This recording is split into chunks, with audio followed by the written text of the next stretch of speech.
At number 10, death photography. Has anyone out there looked at really old photos and had that eerie thought that everyone in that photo is dead now? I have. I know it sounds kind of weird, but it's just something that comes to mind sometimes. Back in the Victorian era though, they really had that thought because death photography became a trend at the time. Back then, people were dropping like flies. They dealt with a lot of illnesses like measles, scarlet fever, diphtheria, rubella, typhus, and cholera. Death was all around them, but with the rise of photography, this became a new way of keeping a memento of their loved one who passed away. Before this, they would keep locks of hair and other items from their loved ones, but once they got access to cameras, families started posing with their dead relatives. Literally. Families would often keep the bodies of their dead loved one in the house for days after their passing in order to have that mourning period, but soon they started staging photo shoots with the remains of their relatives, posing them and dressing them up to make it look like they're still alive.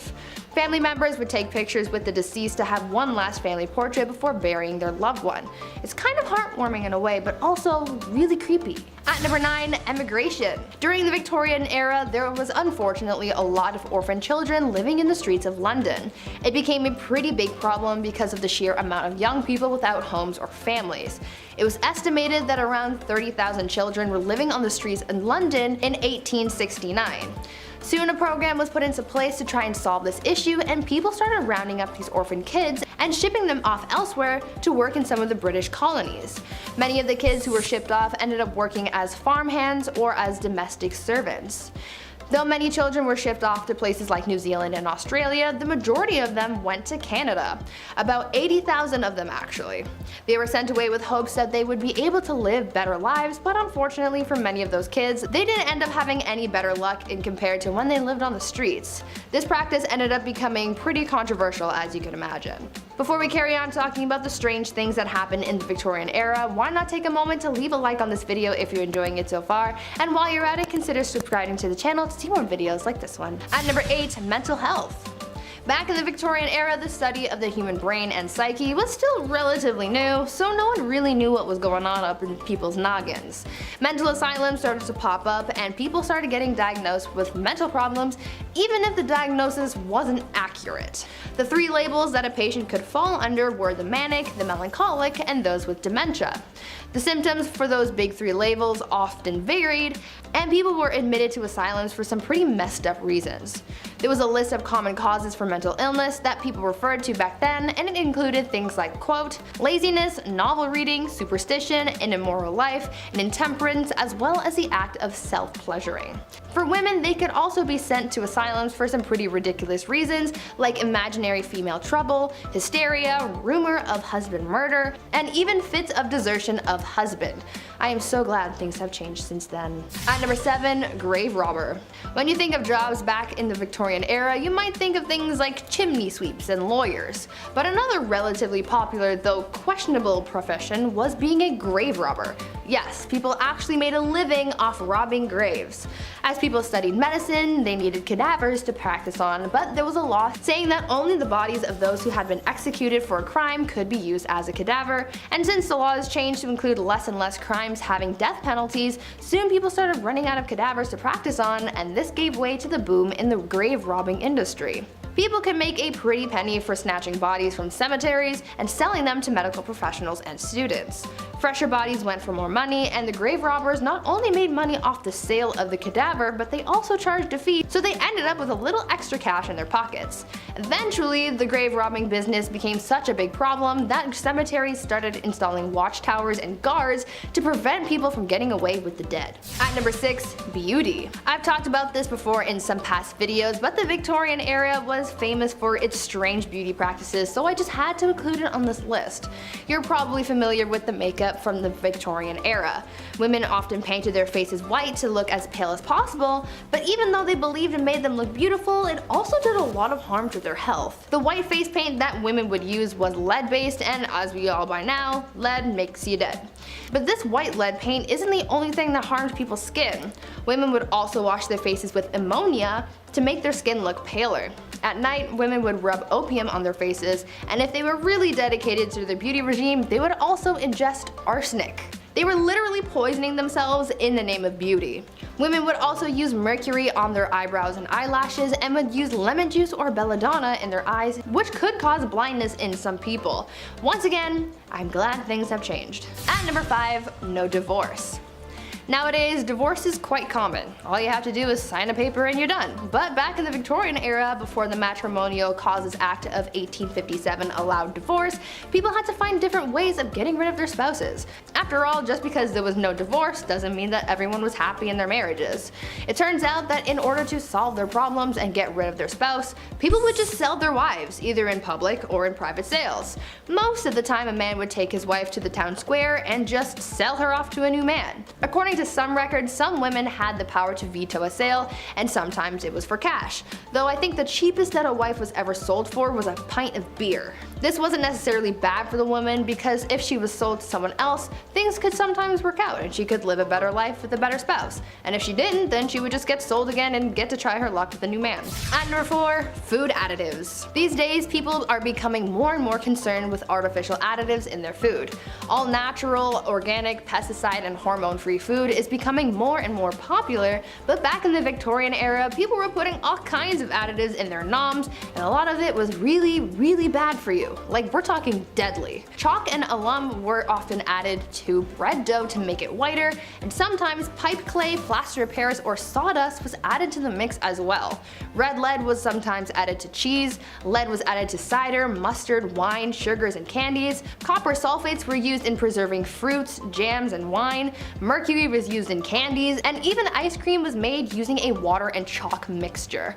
All of these unsafe ingredients are actually what prompted the food safety industry, because no matter what's going on, you shouldn't be eating lead, chalk, and mercury. At number 3, corpse medicine. Now earlier I mentioned the whole grave robber industry and how that really took off during the Victorian era, but now let's talk about how they used corpses in their medicine. Back then, some people believed that consuming certain parts of the human body could cure their ailments. I know. Gross, right? One of the more popular medicines back then was a mixture made with human skull and chocolate, and it was believed to cure apoplexy. Back in the Victorian era, medical texts were published describing what parts of the human body could be used to treat specific ailments. One text described mixing the skull of a young woman with treacle to treat epilepsy. Another text says that you could treat paralysis with a candle made of human fat. Apparently, executioners were linked to this type of medicine, as they would, execute someone and then use the remains to become a doctor and treat people's illnesses. Imagine Grey's Anatomy, but with Victorian medicine. Sounds like an interesting thing to watch, but also probably not to experience. At number 2, mummies. Speaking of dead people though, people from the Victorian era were oddly fascinated with mummies. I mean, I can understand the fascination to a certain extent because they're old and cool, but of course, these people just had to be extra weird and take that obsession with mummies to heights that they didn't need to be. People used ground up mummies to make paint. Pieces of mummies were sold in jars, and they were even used in advertising. One candy shop put a mummy on display in the store, claiming that it was the daughter of a pharaoh who saved baby Moses. I mean, that's weird, right? I understand that this was all happening as archaeologists were starting to uncover lost treasures and secrets from Egypt, but I mean, a mummy in a candy shop? Seems a little much. And finally, at number 1, baby farmers. Now for what I believe is probably the most disturbing thing from the Victorian era, baby farmers. Basically, this was an industry of women who would take unwanted babies and either take care of them, give them to new parents, or unfortunately have them disposed of. One famous case of the darker side of baby farmers comes from a woman named Amelia Dyer. She was known to have charged women a lot of money to take their babies off their hands, but unfortunately the children wouldn't survive Amelia's care.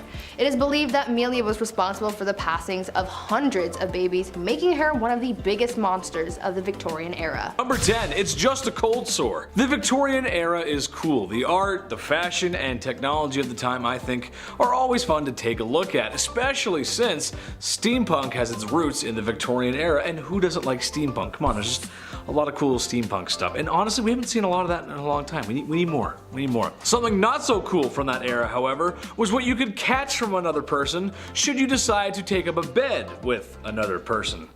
Syphilis, yep, one heck of a disease. Funny enough, it was so common that it was making intimacy itself an unusual practice. People were scared, and honestly, maybe rightfully so. There's no cure, and if it progresses to its later stages back then, well, you go crazy. And then you'd end up being that guy that's always screaming in the streets. Every city has one. You know what I'm talking about. Number 9, the French letter. The issues of intimacy and its repercussions were becoming quite clear in the Victorian era. Something had to be done, as spending any amount of time in the brothels could have you shucking barnacles off your lower deck in the morning, if you know what I mean. Introducing the revolutionary new invention, prophylactics. For those that are college age, you might find it disturbing that these party favors weren't made of rubber or disposable. Yeah, hear me out. They were made of sheep's guts, and they had to be soaked first so they would become flexible. Because when you put these bad boys on, they had to be fastened on. It's not very good, not very attractive. Once the deed had been signed off on, the device was then washed and then hung up to dry like your dirty laundry. Once it was dry, it was placed in a small box for the next time. Because seeing your wife's ankles might make you feel a certain kind of way, and now you just have it ready to go. And number 8, the products of our sins. Having fun when the lights can be turned off is great. Who doesn't enjoy a little toe curling? Yeah? Except sometimes there's this crazy thing that can happen, where after 9 months, another human spawns in. Insane, right? I know. Well, back in the Victorian era, this phenomenon was happening, but only for married couples. As you have to be married, of course, or else a child would be born out of wedlock, which to people at the time was just the worst. Oh, I never. These stigmas were not favorable for women, as some preferred to avoid that kind of press by abandoning or straight up just unaliving their children. Horrible, just horrible times.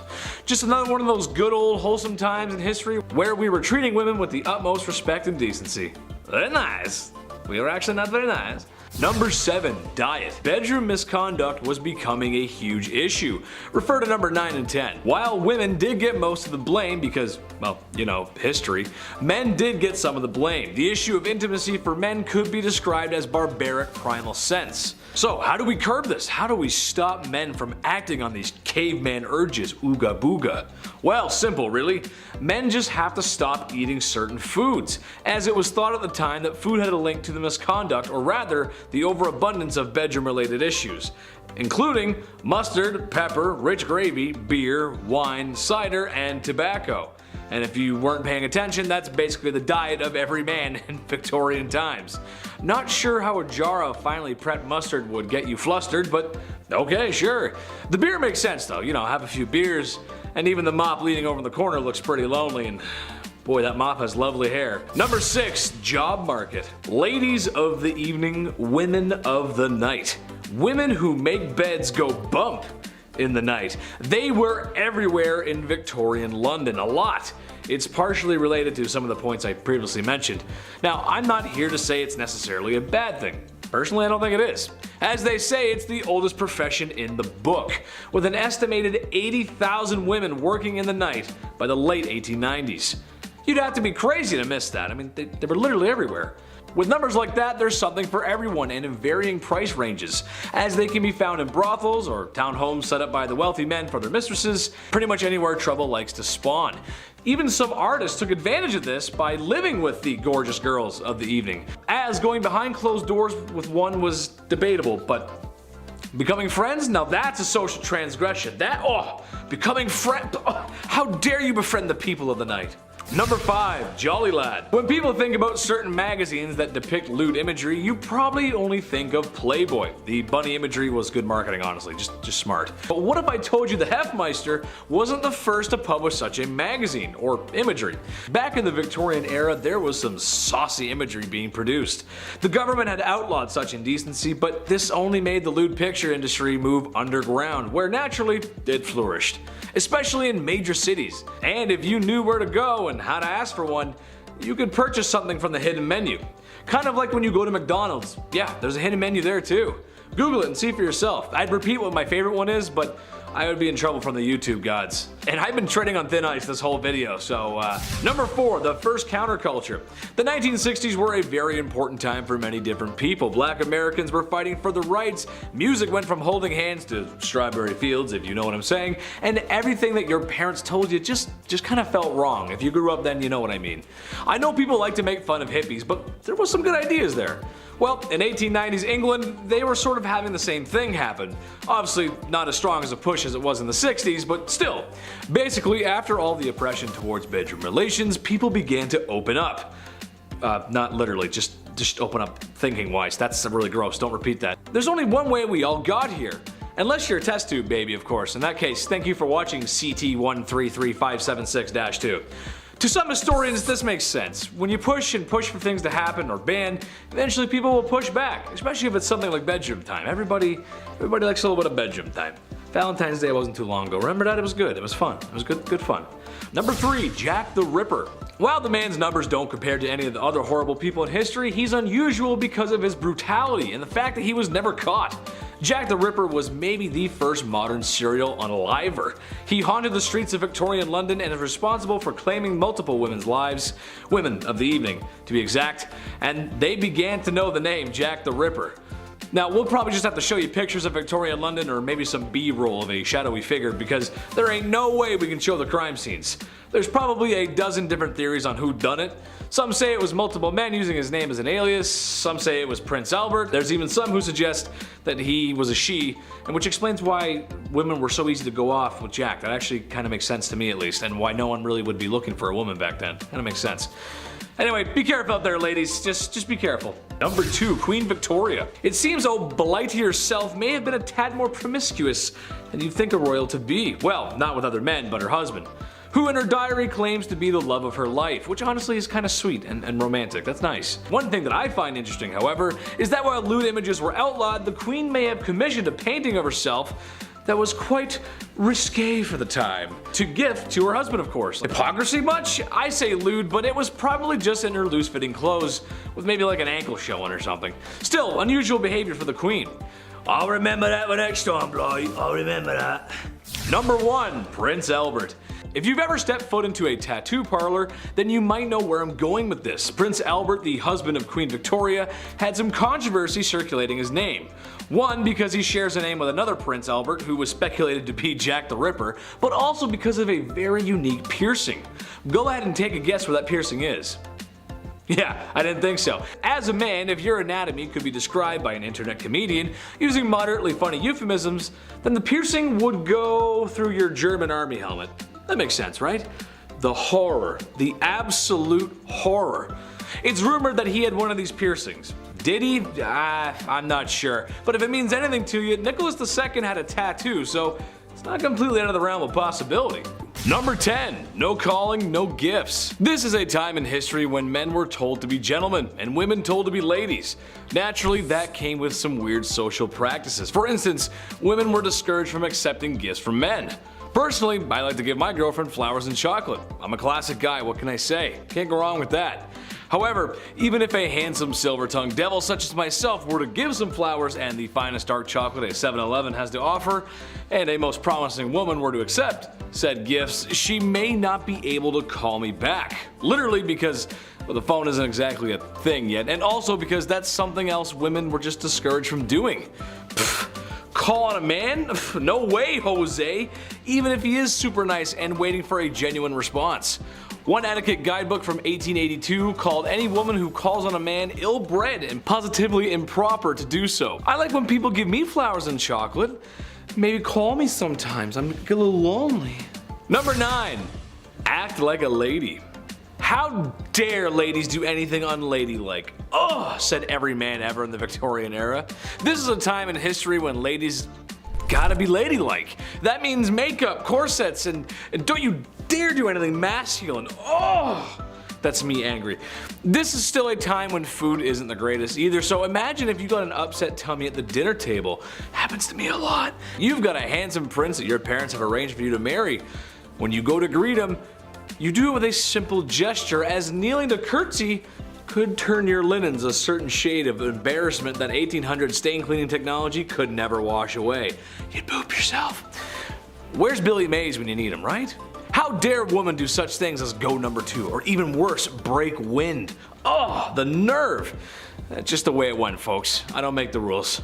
Number 8, charged with love. Naturally, this was the past, and not being open to homosexuality was just the way it was, especially when tucking yourself into bed at night alone wasn't allowed either. Homosexuality just wasn't going to happen. They just weren't going to be approved of it. It's just how it goes. It sucks. However, it's almost as if there's been love on this earth since day one, and to stop that kind of love, it's just silly, man. Wherever I go, everyone is welcome on this channel or my Twitch. Chetty loves everyone because in reality, this is a time period where you could wind up in jail for that kind of love. And as Austin Powers would say, that's just not very groovy, baby, yeah. Strangely enough, homosexual relationships between women might have been completely overlooked, as they were sometimes mistaken for women being friends. Yeah, I know. Some women even lived together, but given that they probably needed each other for financial support, people just kind of thought that's how it went, and they ignored it. It's like they live together, and like you start putting the pieces together, and it's like, you know, I don't know, something weird going on there.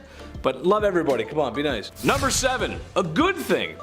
If I'm talking about medieval times, there's a good chance I'm gonna bring up the super not cool, not fun, do not condone or support the behavior of marrying a woman at the age of 12. Yucky. In part 1, I mentioned that there was a ton of corners and streets being worked by the only other job besides street cleaners at 3 a.m. by women. However, after venereal disease was becoming a serious issue, it was getting pretty bad. It was becoming clear that a lot of people who were getting sick were young women, like 11 to 16 age group. Ooh. Which I shouldn't have to tell you is bad. That's pretty bad, dude. When I was 16, I was rocking Black Ops 2, hanging out with my buddies, and partying hard in the summer. I got a lot of good stories, maybe I'll share them one day. Catching all that nasty stuff is no way to spend your youth, so thank God the government changed the age of consent to 16 years old, which I know is not a solution for everything that was going on, but it was a small step forward in the right direction. That's what we like, good history moving forward. We like that, Chetty likes. Number 6, the seamstress. Being that the Industrial Revolution had started and business was booming, people needed to travel for business, or more specifically, men needed to travel for business, which means they gotta be away from their wives, and that means they are away from the very thing we're talking about today, bedroom stuff. How did men solve this issue? Well, there was no shortage of ladies roaming street corners to aid in that matter. However, there's an option with a little less syphilis. There were aids or early blow-up dolls called travel ladies. Strangely enough, it was stored in a gentleman's hat. What? That's so wrong. Once it was ready to be used, it was inflated and reassembled. This is a quote from an ad from one of the products. It is inflated to the essential part of the woman wanted by a man. That just doesn't sound very good. This is why we have boards of people to check stuff from products before it gets shipped out to the public. I feel like that just wouldn't fly very well today. Number 5. Big polluter. This just doesn't make any sense. It never did to me, and it still doesn't. But in case you didn't know, self-pleasure was a big no-no, commonly called self-pollution, which honestly is very funny to me. That's just hilarious. Don't self-pollute yourself, Chris. That's bad. Don't do that. That's naughty. It was a sin and thought to be a cause for many ailments. I'm sure you've heard the classic saying that for guys, if you decided to go bump in the night by yourself, there's a good chance you'd need a walking stick because it would make you go blind. Women were also targeted, however, as for any pearl polishing by women was thought to be hysteric and needed to be treated for such. Look, the truth is, any man who wants to wax his carrot or woman tuning a one-dial radio should be able to do so without judgment of society or medical remedies of snake oil doctors. Love yourself, love everybody else, and just as long as the bedroom door's closed, you're good. Just don't do it in public, you're good. Number 4, shake and bake. I'm something of a scientist myself, but that doesn't mean I know everything, and if you actually need to learn something about health and safety, take it from a professional, not a second-rate John Candy. However, when coming across this fact, I just had to share it, because with my medical knowledge, this just doesn't sound right. Alright, so kids, we know how they're made. I don't need to go into detail for that. However, there was this idea back in the Victorian days that if a woman danced shortly after doing what mommy and daddies do, then there was a chance that her pregnancy just wouldn't happen. Or perhaps more commonly after riding a horse. Same idea. Okay. Which is frankly horse. I mean, come on. My mom always told me when she was baking that I had to be quiet and stop running around the house or the cake she was baking wouldn't rise. Well, they always did. I love chocolate cake. I mean, really, I do. I'm starting to wonder if there's a connection here.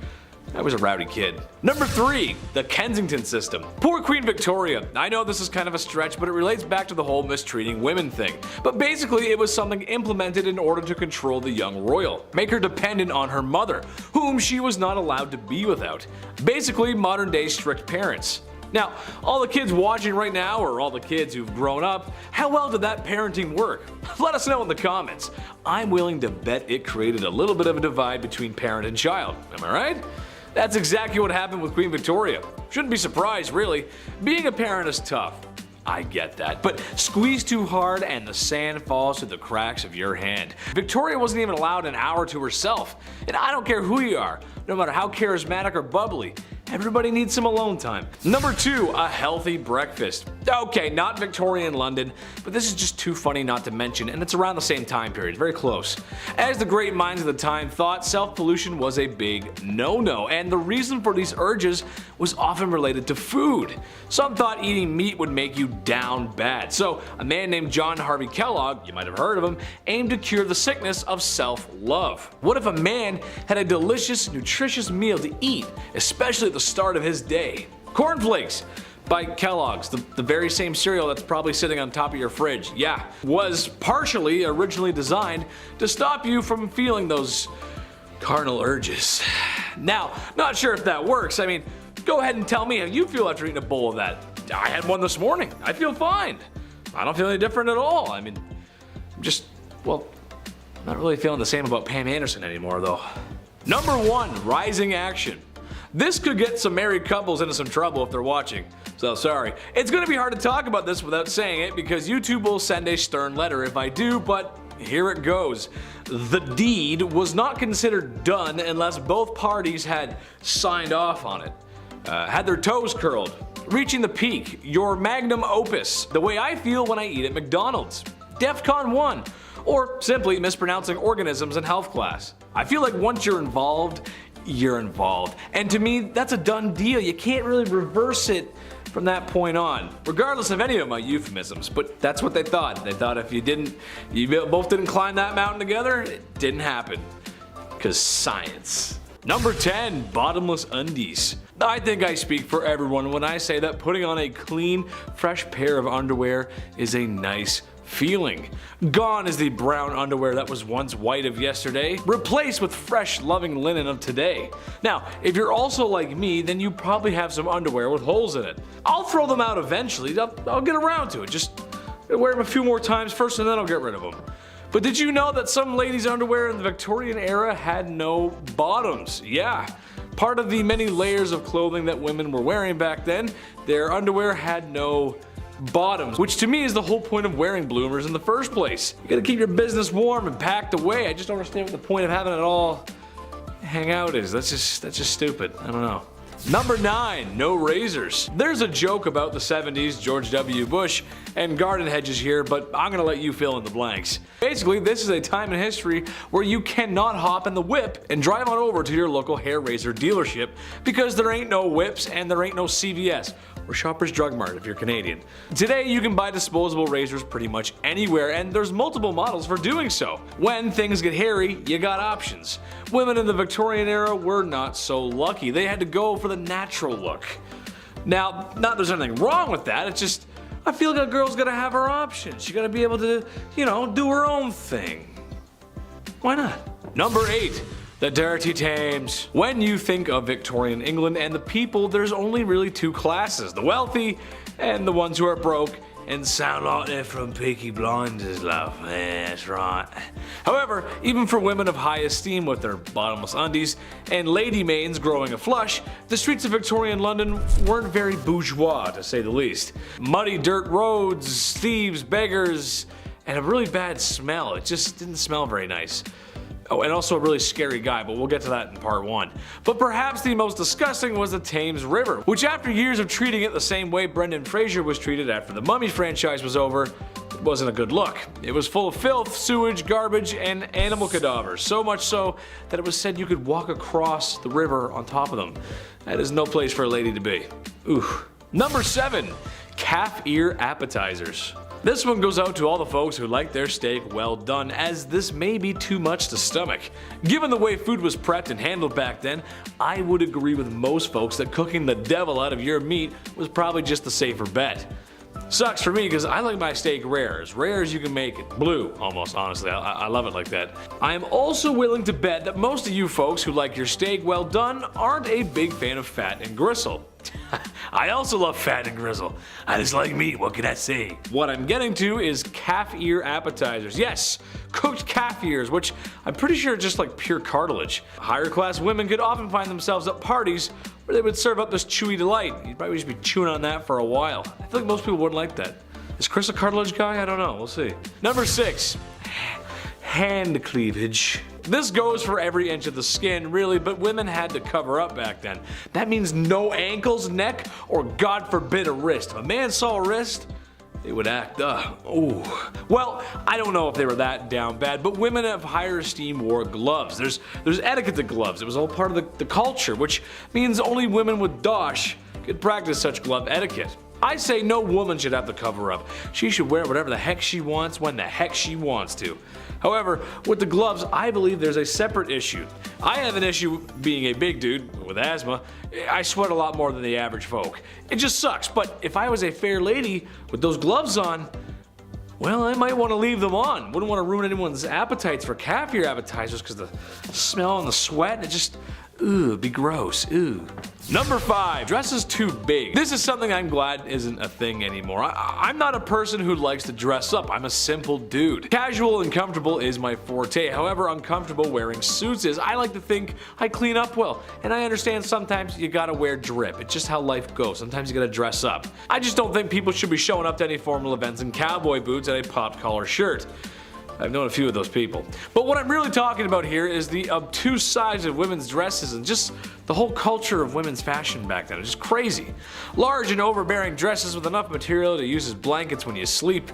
I know that couldn't have been fun. It's horrible. Especially with my sweat problem. A few hours in a suit and maybe a few beers later, and the first thing I'm trying to do is take the suit off. It gets tight and sweaty in there, and it's just a lot of material. It's just too much. And doorways, trying to get through doorway, ugh. Forget about it. Number 4, fava beans.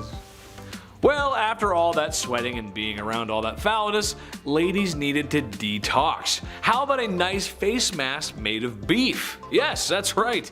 To keep their skin young and beautiful, they would drape a slice of beef over their face. Nothing like a little Hannibal Lecter before bedtime. Now, I hear you saying, well, Chad, that's not that bad. Okay, but think about this though. For the time period, that beef was probably yucky due to food processing practices of the time, and there's just no fridges. That means it would stinky. I hope it was at least winter before these ladies decided to beef up like that. This process of beef was supposed to rejuvenate the skin because beef contains some important vitamins for such. I can't recommend that. You just walk in with the beef and, hello darling, yes. Gross. Number 3, hot Christmas. This is just so dumb. I'm just gonna go ahead and tell everyone at home right now not to do this, because I know some of you, and some of you are gonna be like, oh, thanks, Chetty, that's cool. No, don't do it. I'm a doctor, a lawyer, and a firefighter. Basically, this was a super fun game that felt like something out of Johnny Knoxville's head, not Victorian families gathering at Christmas. Basically, they would gather at Christmas to play a game called Snapdragon. You get a bowl of raisins and almonds, you pour some brandy in there and maybe one out for your homie, and ignite the brandy. Once the bowl is on fire, the family will compete to see who can grab the flaming treats and eat them the fastest.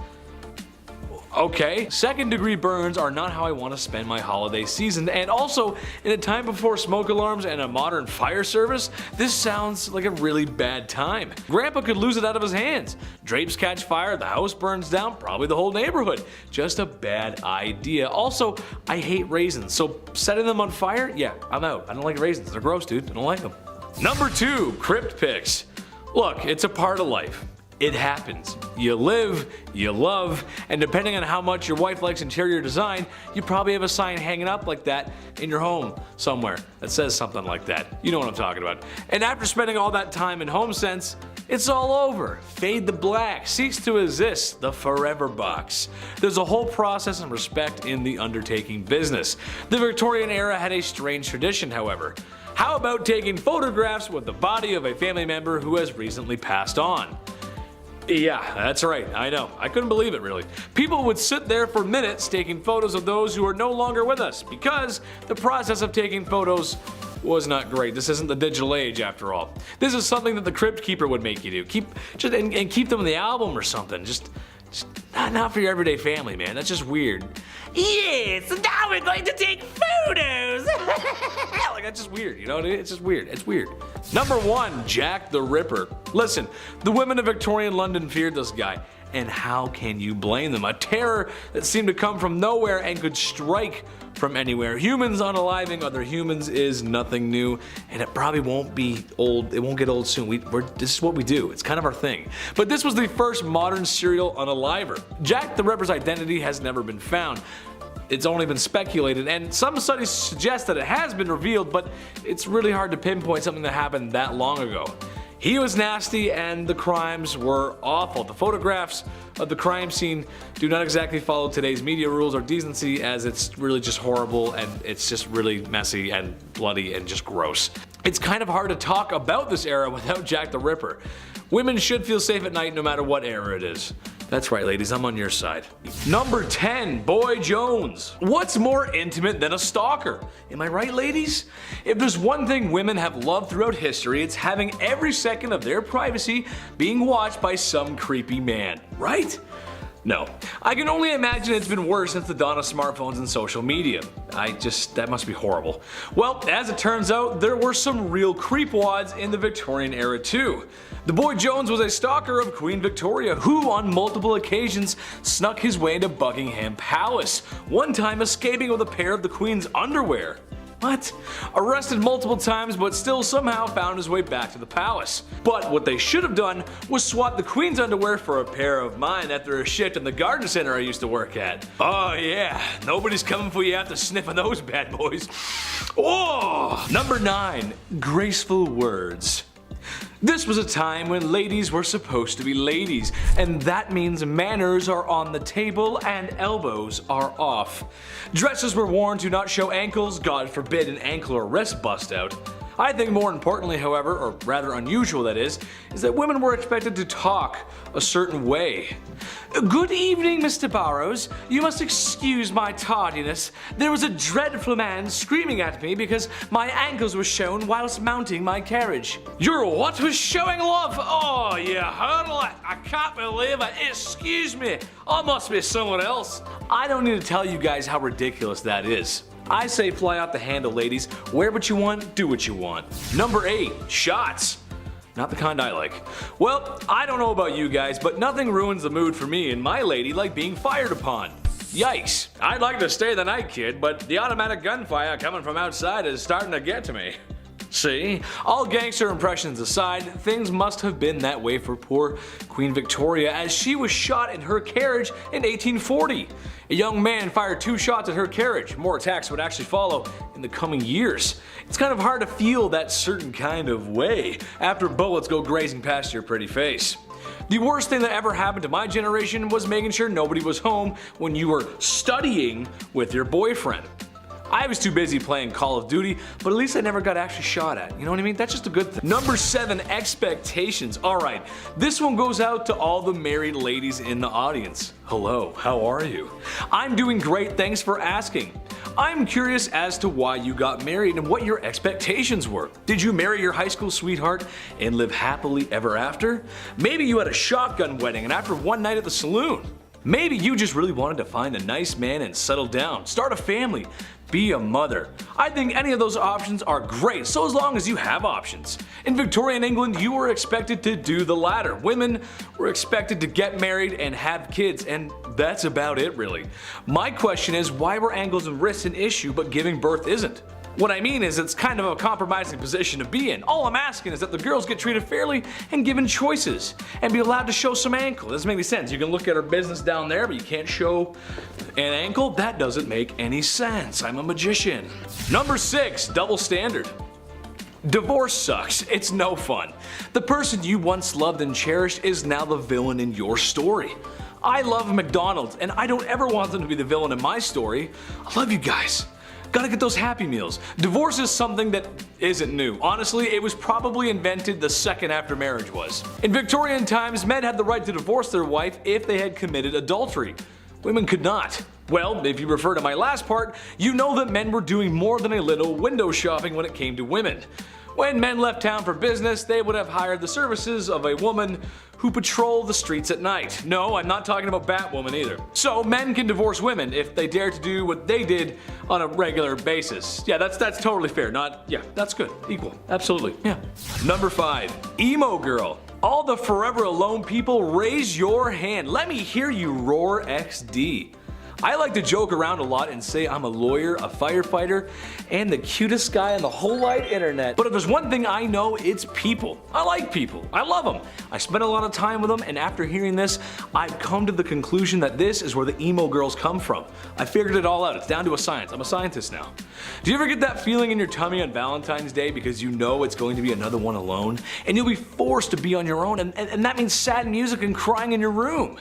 Same, it's Drake's Marvin room for me. Well, single women in Victorian times had similar issues. Since women were expected to marry and have kids, single women who were also forever alone were pitied by society, which I argue is just way worse. No one wants to be pitied. Ugh. Number 4, gold diggers. She take my money when I'm in need. As she travel. Okay, anyway, back to the actual content. Well, not exactly. While today in a place like sunny California, you might see an older man with a woman who's half his age. Maybe he's driving a nice car, or she's got on the very best and latest from Louis Vuitton. Stylish, yeah. Most of us think some thoughts about what we might think is going on there. We can kind of be judgmental sometimes when we see things like that. However, looking through a lens of 2022 to Victorian times might make the women of Victorian times appear to be gold diggers, but in reality, it was because all of their financials were tied to their husbands, legally too. Which, if you can imagine, that system didn't work too well. What if your husband is broke? What if your husband is running amok with sultry lasses on the street corners? Like I said before, no divorce, but even if she could leave him easily, supporting herself afterwards was going to be an issue, especially financially. Number 3, birth factory. Just pump them out. The faster the better. Quantity over quality. Just get them out. The use of birth control, as you can tell, was not a common practice. Anyone who's over the age of 25, ask your grandparents how many brothers and sisters they have. I'm willing to bet it's in the 6 to 8 range. Let me know in the comments below, I'm curious. A trend that would continue for a few decades after. Education is important, and I'll get to that in my next part. Women were simply expected to act this way. Maybe it was the sign of the times since the Industrial Revolution was in full swing. Maybe the factories needed workers, I don't know. Which, in case you didn't know, they used children as employees. Maybe not so nice. Unfortunately, that was when there was an issue, and there were many. They had no HR to go to, and that was the least of their worries, really. Number 2, no school for you. No higher education for women. Banned from going to university. I don't think so, not very nice, no. Honestly, any society that doesn't want half of their population to go to school probably has a few things to work out. It's a boys' club, and they can only go to university so that they can learn to be smarter and be businessmen, so they can earn money and thus have the facilities to court a woman who really doesn't have a choice anyway. Women had jobs, not careers. And they were all the jobs that you can think of. The ones that were too feminine for men, as women were too feeble to participate in a men's job, which is just the most ridiculous thing I've ever heard. I'm happy to say that in 2022, we showed them wrong. Chetty loves everyone. Just remember that, I love everybody. You go, girls. Number 1, strict rules. Okay, so after a night in the bed sheets with the gal that you love, or maybe the one that you found, there's a good chance that 9 months later, a smaller version of you two could be walking around. A byproduct of intimacy, if you will. This was always something I wanted to rant about, but I always found it strange how strict parents and teachers from this time were with their kids. You gotta brush your hair, bed made, and whatever you do, don't ask for more gruel. Please, sir, could I have some more? Whatever that Charles Dickens book was, I think it was Oliver Twist. They made us read those books as kids, and I don't know why, because they're kind of boring. From the extreme military code ethics happening at home to the long days in a factory at work, being a kid was tough, man. Earning the punk rock blues of today. I'm just a kid and my life is a nightmare. Kicking off the list at number 10, a lot of hair. To kick off this wild part 2, I had to include the tale of the woman who ate her own hair. Why did she do it? What happened? How much hair? Well, let's find out. All the questions about to be answered. The Liverpool Daily Post back in 1869 got the attention of those passerbyers with this one. A 30-year-old passed away in the village of Lincolnshire. That's not too far off from the average life expectancy of the 1800s, but this case was a little odd. Something was off about it. So doctors asked the family if they could carry out a post-mortem, and lo and behold, a 2-pound solid chunk of hair was sitting in her stomach.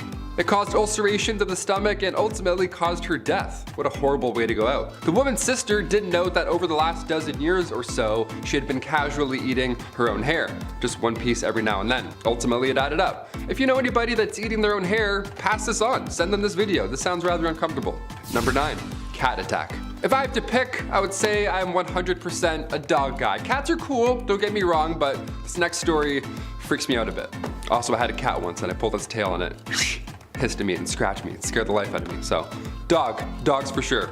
Back in 1870, a rich woman had put her time, energy, and resources into cat breeding.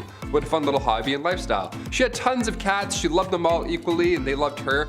I'm allergic also, so this story is my nightmare on a level. But it does sound like a cute time, I'll admit, that's a nice way. Especially like in the Victorian era, what a lovely little pocket of fun. 1800s, a lot of candles, everything being extremely flammable, disaster hit often in Victorian times. And in 1870, a fire broke out of this young woman's home, and the cats were sadly trapped in the house. They made it out alive, but by the time they made it out, the 2 maids that had kicked the door open to rescue them, they had gone full primal. The cats just attacked them and it was all bad. The fire in the house had obviously scared them, so when the doors were open, these 2 maids were both attacked by them at full force, essentially, all of these cats. Like, what a horrible thank you for saving all of their lives, you know what I mean? Number 8, quick divorce.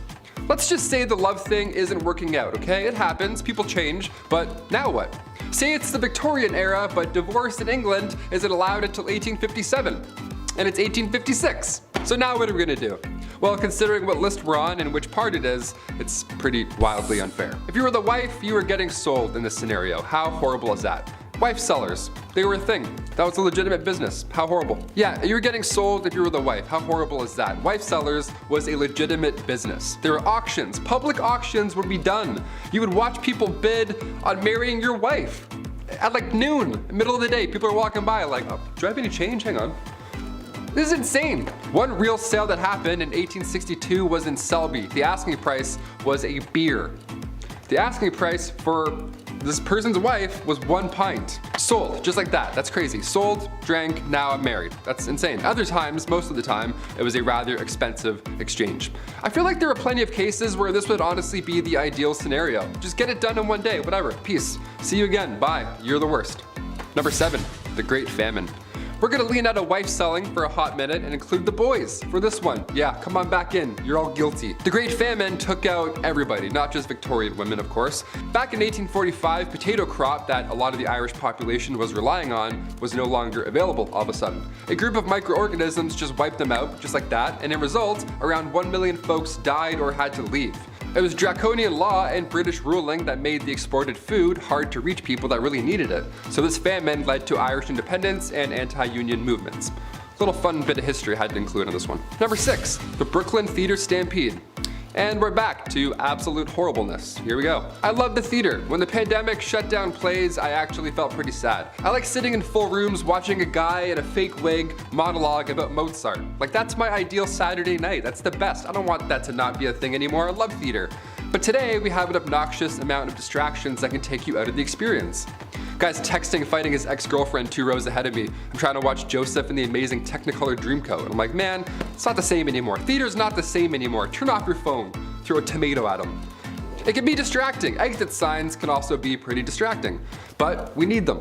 We definitely need them. Because in 1876, the Brooklyn Theater caught fire after a single lantern fell over on stage during a performance. This was 1876. Everybody was wearing flammable attire. There aren't emergency exits yet. A fire marshal hadn't come in and counted heads at this point, so it was a disaster.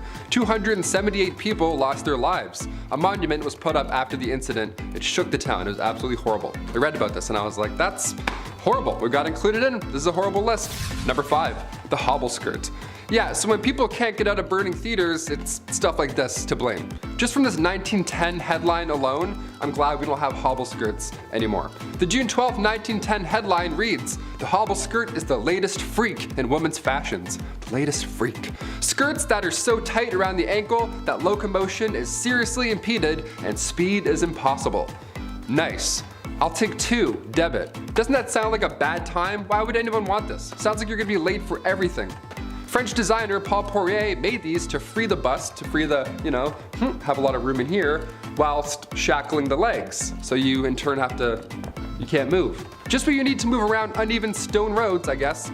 Love the practicality on this one, Paul, thanks. Despite how ridiculous and unsafe the hobble skirt looks and acts, only the wealthy could afford such a thing. Shoot! Oh man, must be nice. I'll just be over here wearing jeans like an idiot. Middle and lower class women wore skirts with slits or buttons so they could, actually walk around. Yeah, what fools. Oh, sorry, you want a button? I don't speak broke, sweetie.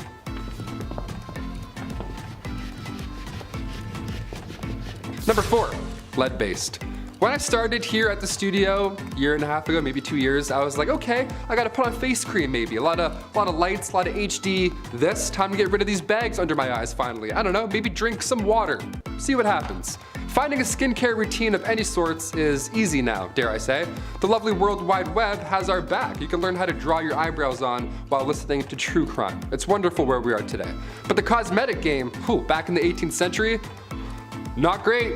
Turns out wasn't that great, not that safe. RuPaul's Drag Race would have been a lethal sport, know what I mean? Back in the 18th century, lead mixed with vinegar was often used to make your face look, more pale. The Victorian look, I guess, gotta have those veins pop out. A splash of sulfur for those freckles. Horrible idea. Queen Elizabeth I used cosmetics containing lead, mercury, and or arsenic, the same poison that took out George III and Napoleon Bonaparte, so not safe at all at any time, period. In fact, arsenic was on the priority list of hazardous substances, and toxic metal exposure is still an issue we're facing in this era, let alone Victorian. Number 3, the Kensington system. This was horrible. Queen Victoria was brought up under the Kensington system, which if you haven't heard it before is awful. I was grounded more often than not growing up, I'll admit, I was the youngest of 3, so I tried some shady stuff every now and then, but this is another level. At least I could go to the washroom without supervision, you know what I mean? Yeah, buckle up. Victoria's mother, Duchess Victoria of Kent, she created this Kensington system to control her daughter. She literally isolated the child from friends, family members, anybody, everybody, you name it. Her mother would monitor her every action on top of this, including who she can see or speak to, if there were any of those people at some point.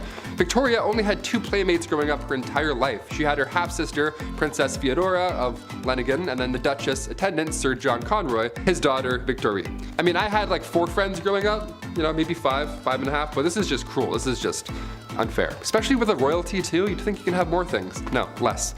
She shared a room with her mother until she was a queen. That entire time, she literally couldn't walk down the hallway alone. Victoria has reflected on her childhood, and yeah, in case you're wondering, she hates John Conroy. She referred to him as a demon incarnate, so she's got the words. Number 2, arsenic dresses. If looks could kill, literally. You've heard of arsenic and old lace at some point, but what exactly are we talking about? Back in 1861, a poet by the name of Henry Wadsworth Longfellow, real name, his wife, Fanny, also real name, her dress caught on fire and her burns were so bad that of course she sadly didn't survive. But this was sadly common in Victorian days. Puffy dresses, open candles, as we heard earlier. These dresses back then, they were flammable as is, but some of them were made with literal poison. Some of them had arsenic made to have that like green look, like the real arsenic green look. It wasn't just in clothing either. Back in 1861, an artificial flower maker named Matilda Schurer used green arsenic laced powder, and her fingernails had turned green and green foam started coming out of her mouth, and it was just a horrible way to go out. Arsenic's not supposed to be inhaled, let alone worn. Although yeah, it did look nice for a hot minute. Not worth it. And finally, number 1, Queen Victoria's threats. Being the queen and all, and we're talking about the Victorian era, I figured we'd end with this one. Being the queen and all, a security team is always needed, and during her reign, there were multiple attempts to harm the young queen. The first attack was back in 1840. It was an 18-year-old man named Edward Oxford, and he fired towards the queen's carriage, but obviously and luckily missed. But when Edward was accused of high treason, he was actually found not guilty due to insanity. Then a couple years later, in 1842, it happened again. This time 2 men fired at her. They were found guilty. In 1849, her carriage was attacked by William Hamilton. In 1850, as the carriage was passing the gates of Buckingham Palace, Robert Pate, a retired soldier, ran up and hit her with his cane. Victoria was okay, thankfully, but of course, she was shook. Then again in 1842, 1849, and 1872, attempt after attempt. But then things got a little worse. If you haven't heard of Boy Jones or anything that happened here, I saved it for last because it's extremely unsettling. A teenager stalked the Queen back in 1838 until 1841. Edward Jones, aka Boy Jones. This guy somehow managed to break into Buckingham Palace more than once. It was some Assassin's Creed type stuff. He just knew some back way, he climbed some window or whatever. The guy just knew a route in, so he would break in and would more often than not just hide under the Queen's sofa. He would sit on her throne sometimes, and one of the worst things ever, he would go through her drawers and go through her clothes and stuff. It was creepy. He would steal her clothes until eventually and thankfully he got caught. Of all the things you can do, of all the crimes you want to commit in the Victorian era, you're gonna go hide under a couch for 5 years? Okay, I'm glad he got caught, but just so weird. What a weird ending. Number 10, train engine cleaner. Ever wanted to get inside a small hole in the engine of a train and shovel out the coal that was left in there? Ever wanted to go underneath a train where you can't fully stand up in the middle of the night and rake out a dusty ash pan, getting all kinds of ash and stuff in your mouth? Perfect! You can go join up with the railroad as a train engine cleaner. These guys would spend their days shoveling 5 to 6 tons of coal into the furnace of the steam trains, and then spend their nights climbing into said furnace, cleaning it out, and then going out in the middle of the freezing cold, wet night into a trench covered in water and oil and dust, and get right up under that sucker and pull out all the ashes and dust and crap that came out of the engine while it had been running all day. Number 9. Linker boy or linker men. Before the introduction of gas lights on the streets of London, the only gaslighting came in the form of small children who made you believe that you wouldn't be able to walk the streets without them tagging along with a torch to help guide your way. Then they'd expect a tip from you. Little rascals. They weren't so bad.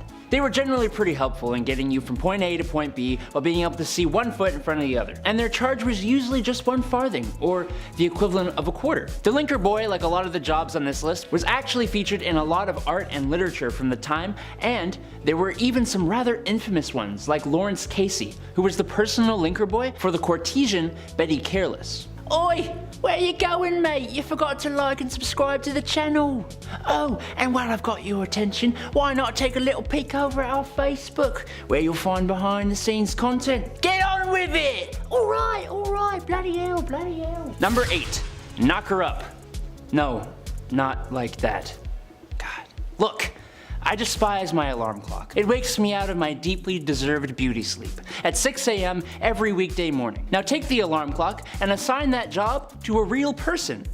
That person is a knocker-up, a person employed to wake up workers at mills and factories on early shifts, going from house to house using a long pole to knock on bedroom windows. In other words, a person employed to become the epitome of all my hatred in this world. If you had this job, well, you're not alive anymore, but I hate you. The people at the time were somewhat friendlier than they are now, and I'm sure the knocker-upper wasn't a horrible person, but I'm sure there had to be some grumpy gills who would put their hand on your chest for doing this to them. Number 7, a phrenologist. I think if this YouTube thing doesn't work out for me, I'm gonna go and make up a science. It worked for phrenologists. They claimed that a person's personality, character traits, and abilities could all be figured out by bumps and indents on a person's skull. Characteristics like secretiveness, amativeness, conjugality, and combativeness were apparently controlled by areas of the brain that they called organs of the brain. The idea was dismissed by the church, but it nonetheless gained traction through Europe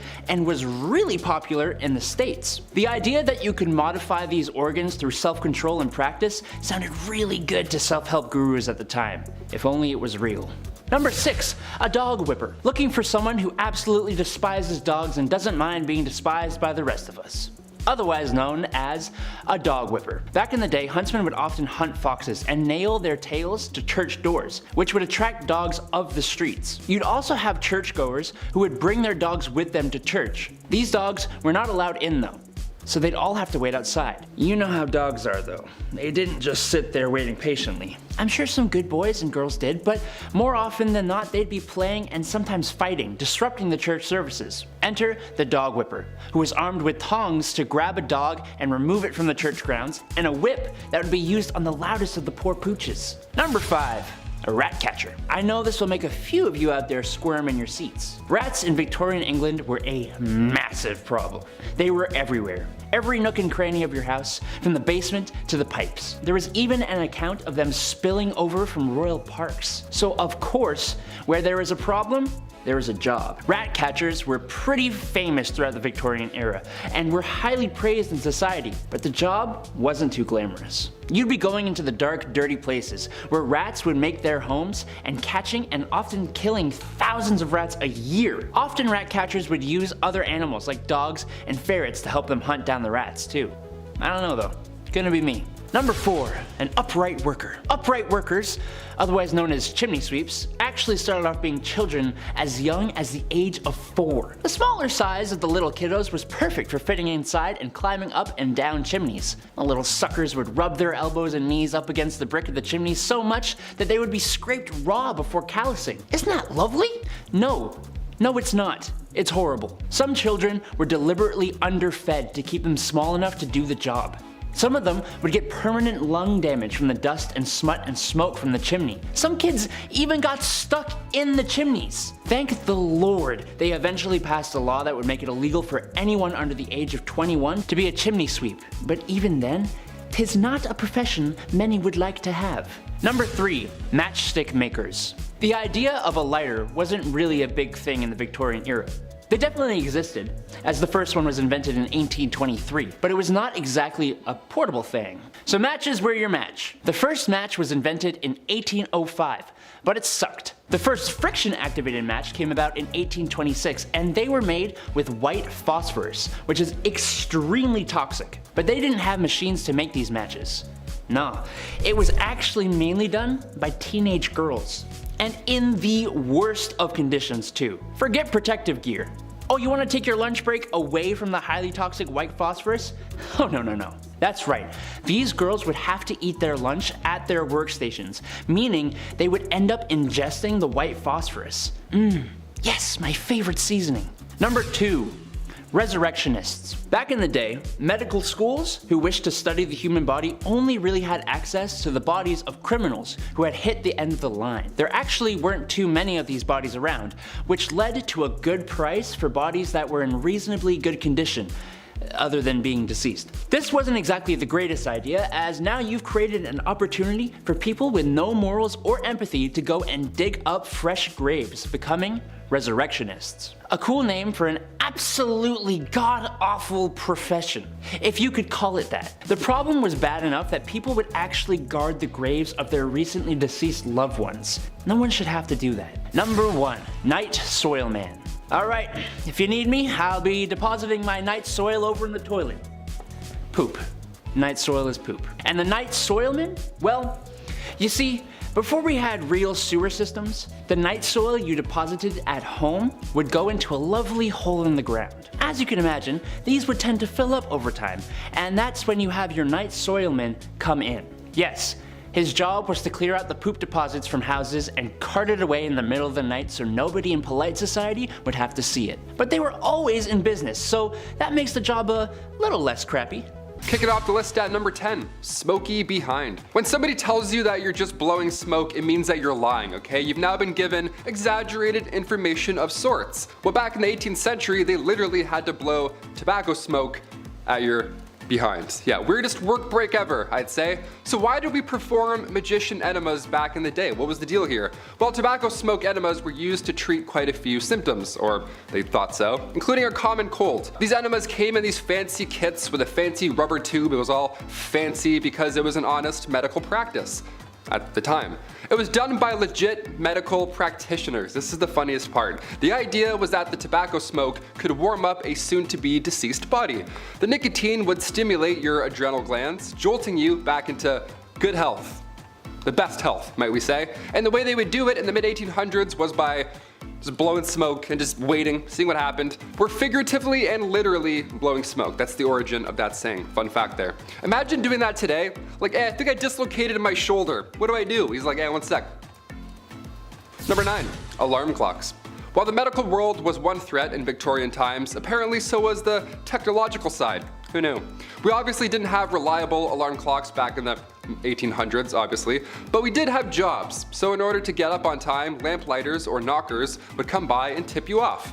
Yeah, they would just yell in your window and just alarm. That's how you'd wake up. A man would yell into your window and smack you with a stick. Legend has it, a young man named Sam Wardell, he got a little creative with his wake-up calls. He needed more than a lamplighter at 5 a.m., so he would Tony Stark this alarm clock gadget. He would use wires, a bunch of stones, all that unsafe stuff. Then at a certain time, stones would fall to the ground, of course waking him up, and presumably everyone else in the building. That would be alarming.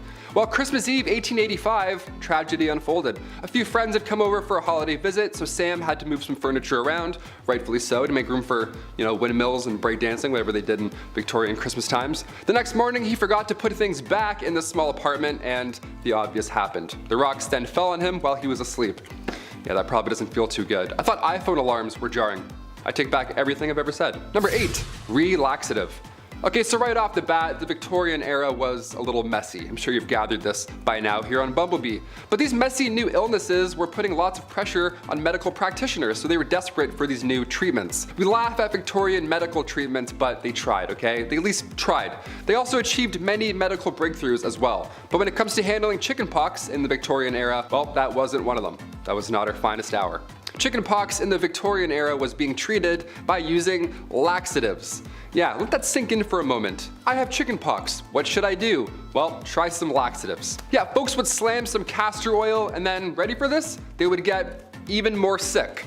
Who would have thought? You thought you were uncomfortable before, castor oil. Yeah, chug that, and then now you're even weaker. Now you're dead. Number 7, backed up. Let's say it's the Victorian era and let's say you're constipated, right?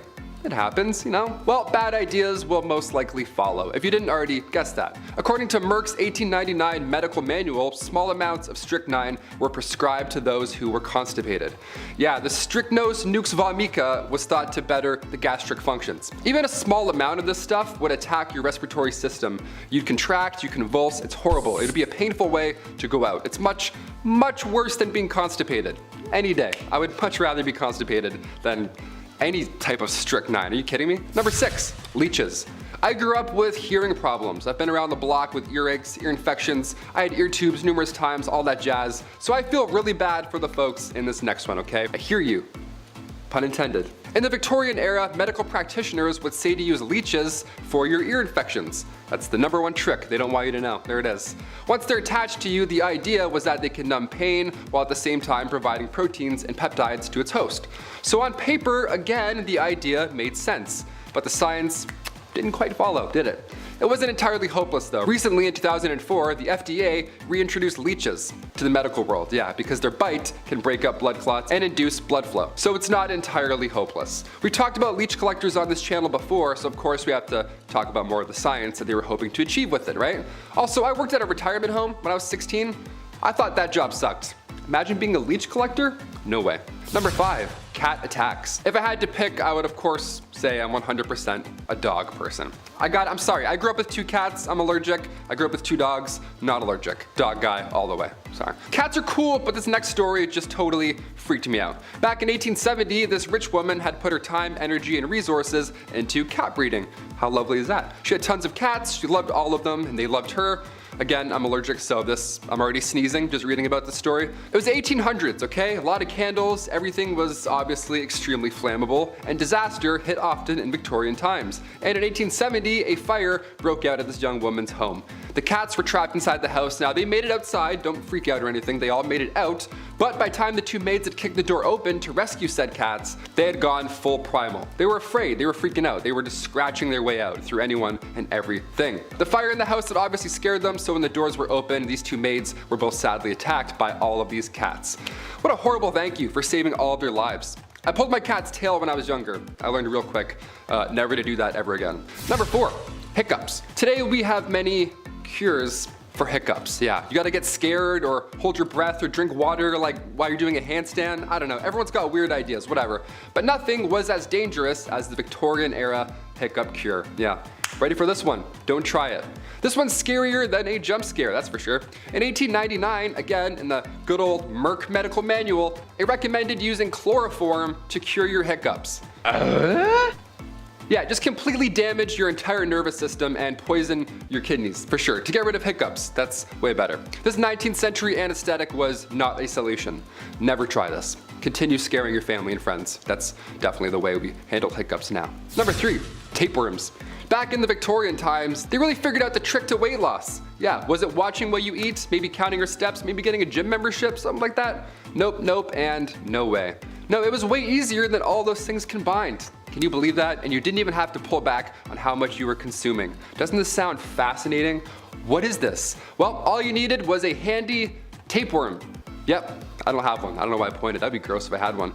Yeah, tapeworm. You know those things that can kill you today if you get one?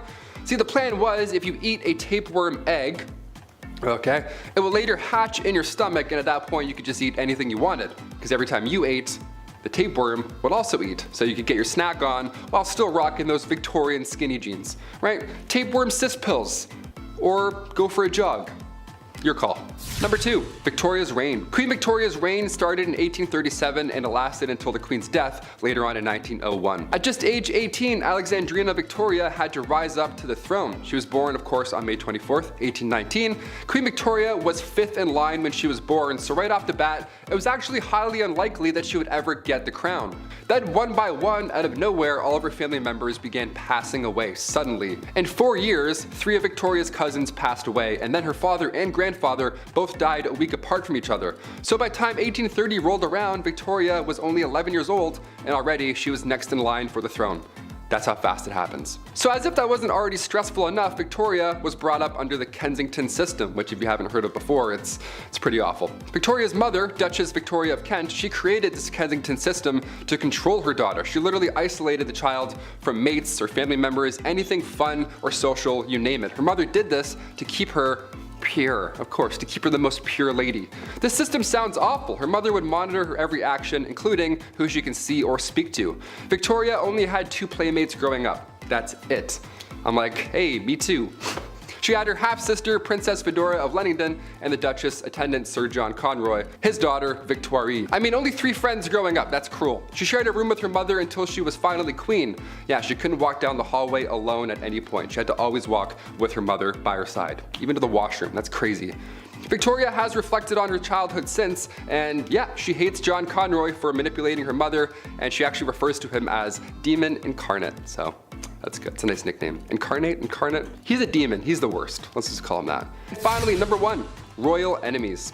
Being the queen and all, a security team is of course needed at all times. And during her reign, there were multiple attempts to harm the young Queen Victoria. The first attack was back in 1840. It was a young guy named Edward Oxford, and he attacked the Queen's carriage. Just ran at it like a crazy guy. Obviously, and thankfully, nothing happened. But when Edward was later accused of high treason, he was actually found not guilty due to insanity. Then a couple years later, in 1842, it happened again, but this time it was 2 men attacking the carriage. And then in 1849, her carriage was attacked by William Hamilton. In 1850, as the carriage was passing the gates of Buckingham Palace, Robert Pate, a retired soldier, ran up and hit the carriage with his cane. He was going nuts as well. Everyone wants this carriage. This is like the ultimate, no one's getting through this carriage apparently. Victoria was okay, luckily, but of course she was shook after all these events. Then again in 1842, 1849, 1872, attempt after attempt. It was horrifying. But then things got a little worse with a man named Boyd Jones. Yeah, this guy stalked the Queen from 1838 until 1841. This guy somehow managed to break into Buckingham Palace more than once. He knew a way in just to Buckingham Palace, which should never be a thing in the first place. And the weird part is here, Boyd Jones, once he was inside the palace, he would hide under the Queen's sofa. And he would also just sit on her throne for hours, just hanging out. Yeah, he would pretend he's Cersei Lannister and just sit on the throne for a minute or 2. Think about life. Eventually, thankfully, he got caught, but imagine coming home and Boyd Jones is sitting on your couch.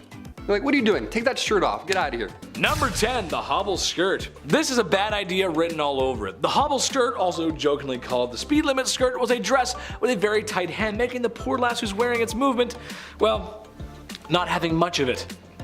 Can't have the wife running off from her home now, even if that, that meant the home was not a good place and men acted really bad back then. But no, you can't have her running away. Apparently though, some were so tight that it caused women to fall, and in some extreme cases, I can't believe this, those falls were fatal. What? Number 9, muslin dresses. Honestly, I can see celebrities doing this today.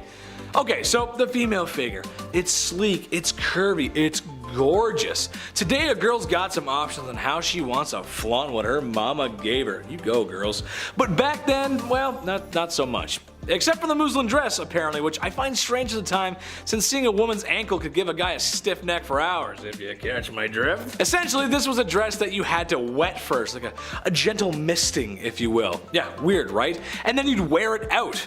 Now, for the summertime, this makes sense, and honestly, I might support this myself, actually. See the curves, stay cool. However, some stories tell us of women who wore this during cooler weather and then got sick. Fashion over function, ladies. Be careful. That's a silly one. Oh, 40 below, I better wear my muslin dress. Yes, I'm just gonna walk out. Number 8, ladies wear. Okay, this is a general one, but ladies' dresses and wear in general was just ridiculous. I mean those big poofy dresses, it just seems like ladies had it rough. When have they not? Wear a dress that's too tight or so big you struggle to walk around. Not to mention the fanciest of dresses have wire or wood cages and frames. Just making walking around more difficult because, yeah, that makes sense. For me, anytime I wear formal wear, I keep an eye out for bathrooms. You never know when you need to go. However, I just can't imagine trying to squeeze the lemon in those bad boys. Whew, that would be difficult. To make matters worse, there are stories of women wearing just regular big poofy dresses and then getting in accidents at factories. And yes, it was gruesome. And yes, they didn't make it out. And no, there's no movies about it. Stop asking. Number 7, pestilence fabrics. Last time I was talking about the Victorian era, I mentioned a few points on fabrics with harmful and dangerous chemicals, which happened more than it should have. It shouldn't happen at all, really. It's kind of sad. Well, that wasn't the only fabric-related issue that was out to get you back then. For example, wealthy people couldn't be bothered to do their own laundry. I hate doing laundry, I don't blame you. I'm not wealthy though. And sometimes would have them washed and taken away by launders who, well, wash clothes to the rest of the city. Being that clothes and washers themselves were poor, or that clothes were just mixed around regardless, well, that was an issue. There was a lot of sickness going around at the time and, well, it was contagious. A lot of times these sicknesses would cling to fabrics and when given back to their customers, well, they could very well come down whatever London was feeling at the time. It doesn't sound like a lot of fun. I think I'll just wear more of my dirty stuff. I'll just wear my underwear for 6 months straight. It was white when I bought it, not anymore, but it's okay. Number 6, lead. Here we go again. Lead, just lead in general. It was used in so much stuff. Seriously, it's scary. Especially because they knew it was harmful. It wasn't a secret, they knew. I was gonna pick one leaded item, but I couldn't. I mean, seriously, I know this is a list about fashion, but it was involved in some clothes making processes, it was in women's makeup, which that's also fashion, and it was in house paint, which I know that's not technically fashion, but it kinda is. Trust me, I used to mix paint before I was an internet comedian. I know the history of paint. Ask me your paint related questions in the comments below. I'm the guy you need to talk to. I mean, it was used in pipes too, and we drank out of those. It's just crazy. Now, it is one of those things that minor exposure to is fine, sure, but the thing was with fashion and beauty is that you probably would use said product every day, like the clothing or the makeup, and especially the makeup of the ladies. Lead poisoning symptoms include headaches, stomach pain, constipation, infertility, and memory loss. Yikes, that's not fun. We don't like that here. Number 5, corsets. Nobody wants a waist bigger than 9 inches, said everybody in Victorian times. I for one can appreciate the female form and the hourglass figure. It's admirable, sure, but that being said, I don't think we need to go so far to keep the female form in shape. The corset's a little too much. Corsets were those chest-tightening, gut-sunking, push all the mincemeat to the top of the pie apparel that went under every woman's dress or every fat dude in his 50s who wants to feel 29 again. I don't think I have to tell you why this is bad or uncomfortable. The human chest needs to breathe, and when something's that tight around you, well, you struggle to breathe. Trouble breathing, fainting were not all too rare, especially in hot and humid climates. For my generation, you may recall Elizabeth Swann had issue with hers in Pirates of the Caribbean. And then she fell, and then Jack Sparrow caught her, and it was a good movie. But the corsets, I can't get behind them. Number 4, foot binding. While not exclusively done in the Victorian era, it was started in ancient times and continued all the way up until the 20th century, thus includes the Victorian era. A Chinese fashion tradition that takes women's feet and binds them and squeezes them until they begin to change shape. Poor ladies. Again, I don't think I need to tell you that forcibly changing bone and muscle structure in your feet just for fashion is a bad idea. I think you all know that. For starters, it doesn't look right. After years of binding, the shape of the foot drastically changes. Secondly, the health risk of doing such is not worth it. Oftentimes toenails fall off or become infected. Ugh, gross. Bones break and pierce skin. It's a bad time all around. Thank God we stopped doing that, right? Jeez. Oh, thanks. Number 3. Lard wigs. Wigs have been around for a long time. If you're a fancy politician from Washington, you wear a powdered wig, singing Yankee Doodle Dandy all the way to the Capitol building. Balding men, women, or really anyone can wear a wig. It's really for everyone. What I'm getting at is it's been around for a long time and we've come a long way. Given enough time and asked to tell the difference, I probably couldn't. I really couldn't point out a wig if you showed me. So we're getting really good at it these days. That being said, in the Victorian times, wigs were quite common and were fashioned with a peculiar substance. Lard, yes. Imagine every day of the week without proper baths or showers and living in close proximity to the Thames River.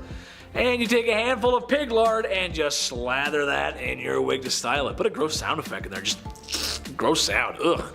Do you imagine the smell?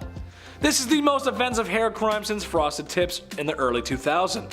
Those were a big mistake too, I gotta say. I had them, but there's only one man who can pull that off. And he's in Flavortown, you know what I'm talking about. Number 2, German helmets. 1914 was the end of the Victorian era and the beginning of the modern era. It's actually a very fascinating time. It's kind of like modern meeting the past. Really cool. Well, fashion just doesn't mean civilian.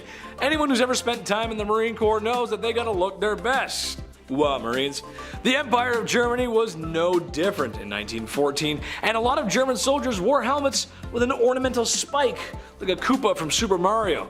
I know you guys have seen the movies, you've seen them. Except the main issue here wasn't an overweight Italian plumbers jumping on their heads, but the war and the enemy itself. World War I was fought in a lot of trenches, so it's kind of awkward when you can see a bunch of little spikes moving up and around the enemy's trench. It's also kind of dangerous to have an extra piece on your helmet, as you can get caught in weird places like barbed wire, and yes, if you're wondering, sometimes they were used in the absence of a good melee tool. Yeah, you'd be correct, sometimes they did. You gotta do what you gotta do. Oh, brutal. Number 1, French uniforms. More World War I, but it's still Victorian. It counts, I promise. While the spiked helmets were a very bad idea, they were shortly phased out. They learned their lesson. However, the French stood up and said, no, I have a worse idea. Also, shout out to France. You guys get a bad rap for the war, but it's really your war. You guys rocked it, man. You guys are the best. Love France. Anyway, the French uniforms were a little bit of a mistake. In a classic case of fashion over function, kind of the theme of this list, they wore very bright and blue-red uniforms. Now, I don't know if you've noticed, but bright blue doesn't exactly blend into an environment, thus it made French soldiers a very easy target. Everything's like gray, black, and brown, and you're just wearing bright blue and red pants? Yeah, you're not gonna make it far, Chief. Number 10, Queen Victoria's passing. Some say it ended the Victorian era, but it actually kind of extended a little while past that. She was the longest reigning queen at the time and a symbol of Great Britain's power. She also wasn't the nicest.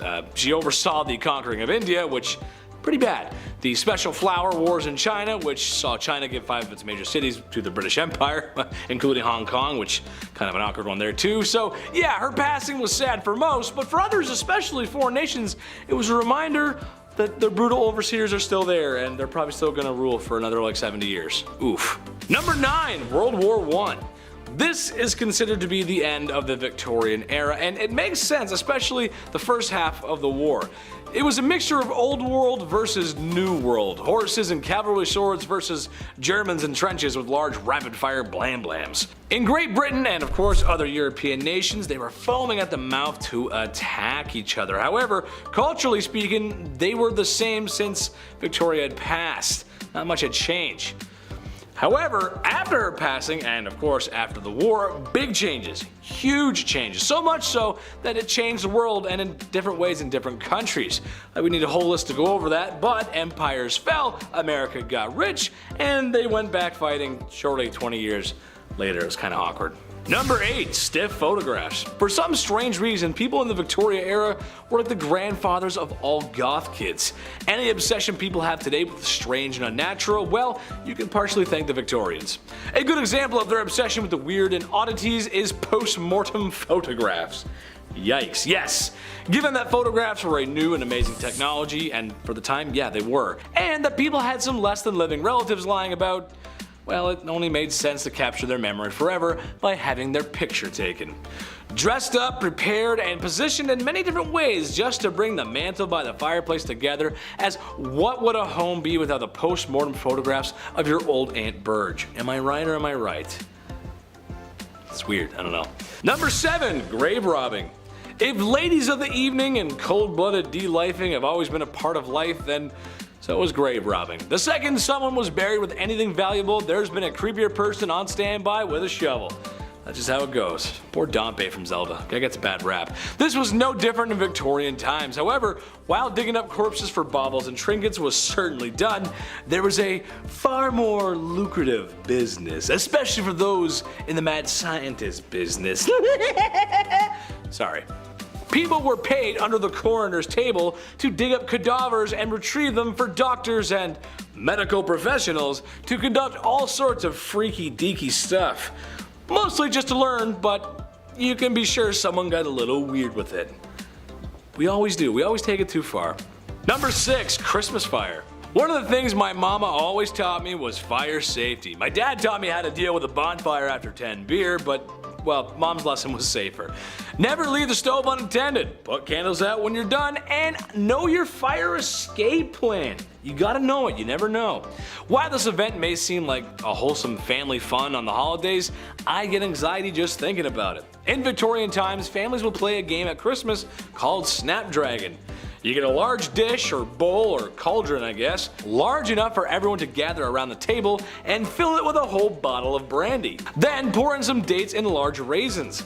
Then ignite said brandy ablaze and try to grab the blue flaming dates without getting burned. Folks, this is a time before modern firefighting techniques, burn medicine, and houses are just really close together. So one good fire could take down a whole block, maybe a city. Not a good idea, don't do this, don't recommend. Look, Mom, I got the flaming raisin. Now the curtains are on fire. Wow! Number 5. The potato famine. Potatoes have been a staple of many cultures' cuisines for centuries, partially because of their ruggedness, easy to grow attitude, and not only filling, but very delicious. Ooh, let me some fries. Good box of hot fries and some salt, baby. Let's go. Well, 1845 Ireland was a wee bit different as a fungus outbreak was taking hold of the mighty potato harvest all over the country, thus creating a large famine that would see 1 million people or more perish in a large famine. Queen Victoria tried to help but was extremely ineffective, and by help, well, I mean the same effort I put into reading books assigned to me in high school. Sorry, Miss Middleton, I used Cliff Notes, I'm sorry, I did. I'm sorry, I love you, Miss Middleton, you're the best. But I read like 10 pages out of the book, so that's gotta count for something, right? Right? Number 4, the Napoleonic Wars. Like World War I, this time can be stretched to include Victorian England. Why is this event so dark? Well, because Napoleon wasn't going to stop. France had recently discovered what freedom was, and sacre bleu, était amazing! And they overthrew their government. Napoleon surprised everyone by being an amazing general. Dude took on multiple nations at once, and won multiple times. It's extremely impressive. However, in a classic case of went to his head, he became the leader of France and declared himself the first consul of France, or emperor in other terms, and started stripping away rights, especially from women, which sucks, like a construction worker who kicks off his boots at 5 p.m. I know you're out there, you just kick them off. Just get rid of them, those boots, they're stinking. He invaded other European nations and was on a path to destruction until the international community put a stop to it. They said no more, dude. Number 3, dirty. It's dirty, innit? Oh, it's dirty. It should be noted that the streets of Victorian London were not clean at all. Maybe the filthiest ever.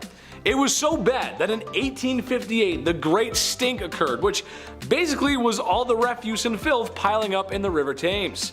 Combined with a heat wave in the summer, the issue had literally been mounting for years and now would come to an offensive bubbling over. Oh, that must be awful. The smell was so bad it was making people sick, and people were most likely getting sick from the river from cholera outbreaks. God, that's disgusting. Cholera was more common than you'd like to think. It took some serious engineering and a lot of pumps to fix the sewage issue that was severely outdated. It wasn't fully fixed until 1875. Keep your soap and your hand sanitizer nearby, folks. It's gonna be a little greasy. Number 2, ladies of the evening. Oh yes, the streets of Victorian England were filthy, alright. And if every street corner was a lovely lass furloughing her dress in hopes of luring in a customer, as they say, oh yes, she shan't have to wait long, as this type of business was more common and profitable back then than you'd really like to think. Personally, I don't see why it is illegal, or still is, especially if it becomes regulated. I mean, why not? Let them do what you gotta do. However, it was bad. There was a lot of sickness and bedroom-related sicknesses. It wasn't good. It was horrible. I just fell off the box. Sorry, I'm an idiot. Number 1, Jack the Ripper. Oh. Not much I can say about this guy, what YouTube won't let me say, so here we go. The first serial unaliver to do what they do in the pale moonlight. The streets of Victorian London were crowded, dirty, like I said, and oftentimes chaotic, so for a true psychopath like Jack to exist only makes sense. He was kind of a ghost. He was responsible for the passing of several women who worked the streets and, well, they were really violent crimes. We can't show you, but we'll show you a picture of Jack in a cloak or something, maybe in the moonlight or something like that. The worst part is he was never caught, like ever. We never got him. Or he was a she, or he was multiple people. We just don't know. There's many theories, but because of technology at the time and crime solving things, we didn't get him. Starting our list off at number 10, the first postage stamp.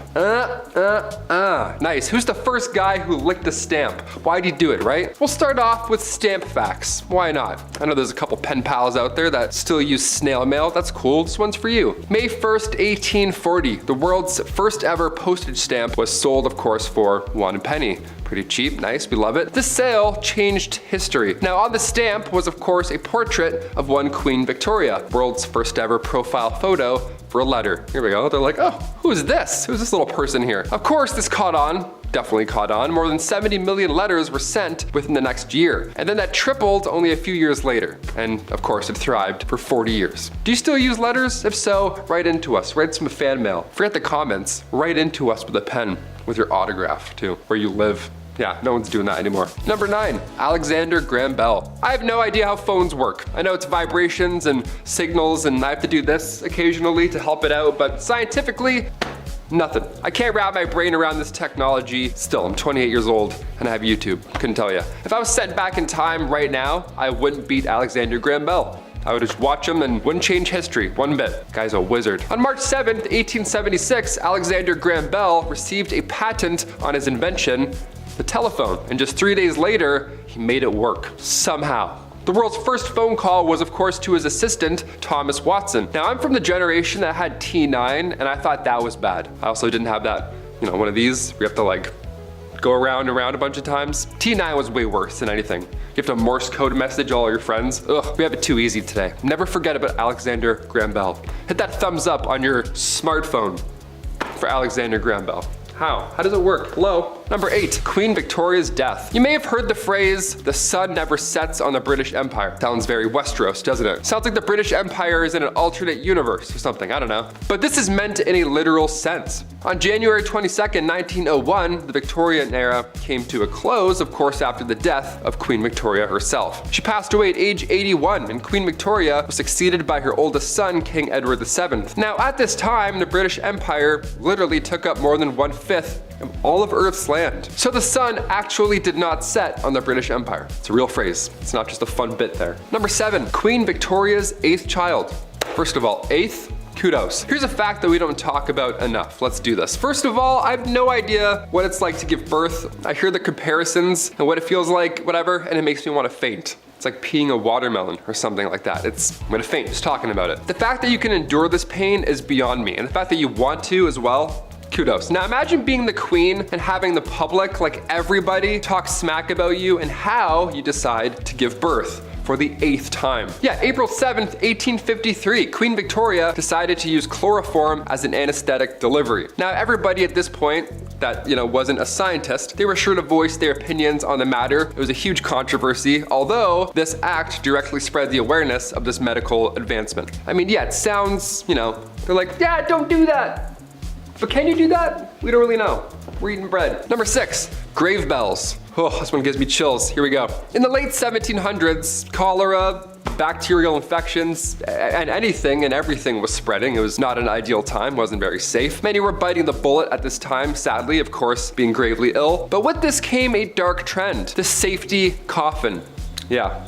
Just a backup coffin. These coffins, Lord forbid you are buried alive, these safety coffins would allow the dead to rise again. Nice, like it's Michael Jackson's Thriller. They would just come out and be like, oh, guess who's back? Back in the Thames, here we go. All these coffins have extra comfort on the inside and a wire. This wire ran through the coffin and then attached to a bell on the outside on the, ground floor. So if a passerby heard it, well, they would know something's up. Folks would get creative with their safety coffins. I mean, they'd personalize it. Like for example, a man named Robert Robinson from Manchester. He passed in 1791, but instructed his family and watchmen to open this special door that would reveal a layer of glass. So that's real haunting to find. Hey, come look at Grandpa. Yeah, he looks good, eh? Patent number 81,437. It was actually granted to Franz Vester in 1868, and it was an improved burial case. Just a glass case with someone who may or may not be alive inside. 50-50. It had an air inlet, a ladder, and of course, a bell. The description of the patent says, if too weak to ascend by the ladder, they can ring the bell, giving the desired alarm for help and thus save themselves from premature death by being buried alive. So now I ask you, if you're walking in a graveyard and you heard a bell ringing,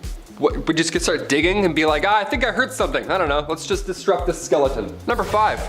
Gym day. Believe it or not, they were around 200 gyms all across Europe during Victorian times. Dudes were getting shredded. Why not? They're like, hey, we don't have dinner, but might as well just work out. These gyms weren't bright, they weren't open, they weren't well ventilated, motivating, safe, none of those things that you need today. No, Victorian gyms were reserved for the upper class. Yes, of course, grab your pocket watch and your blazer, Ezekiel. We're doing some bench pressing today, I guess. Yeah, grab your monocle, for sure, you're gonna need that. These machines also, they were not ideal to work out. They were designed as antiques first, rather than, their fitness purpose and safety purpose also. Like, half these look like saw traps. There's no way I'm gonna be bending my arm around any of these Victorian devices. Even the machines today at the gym, I'm like, no way, no thank you.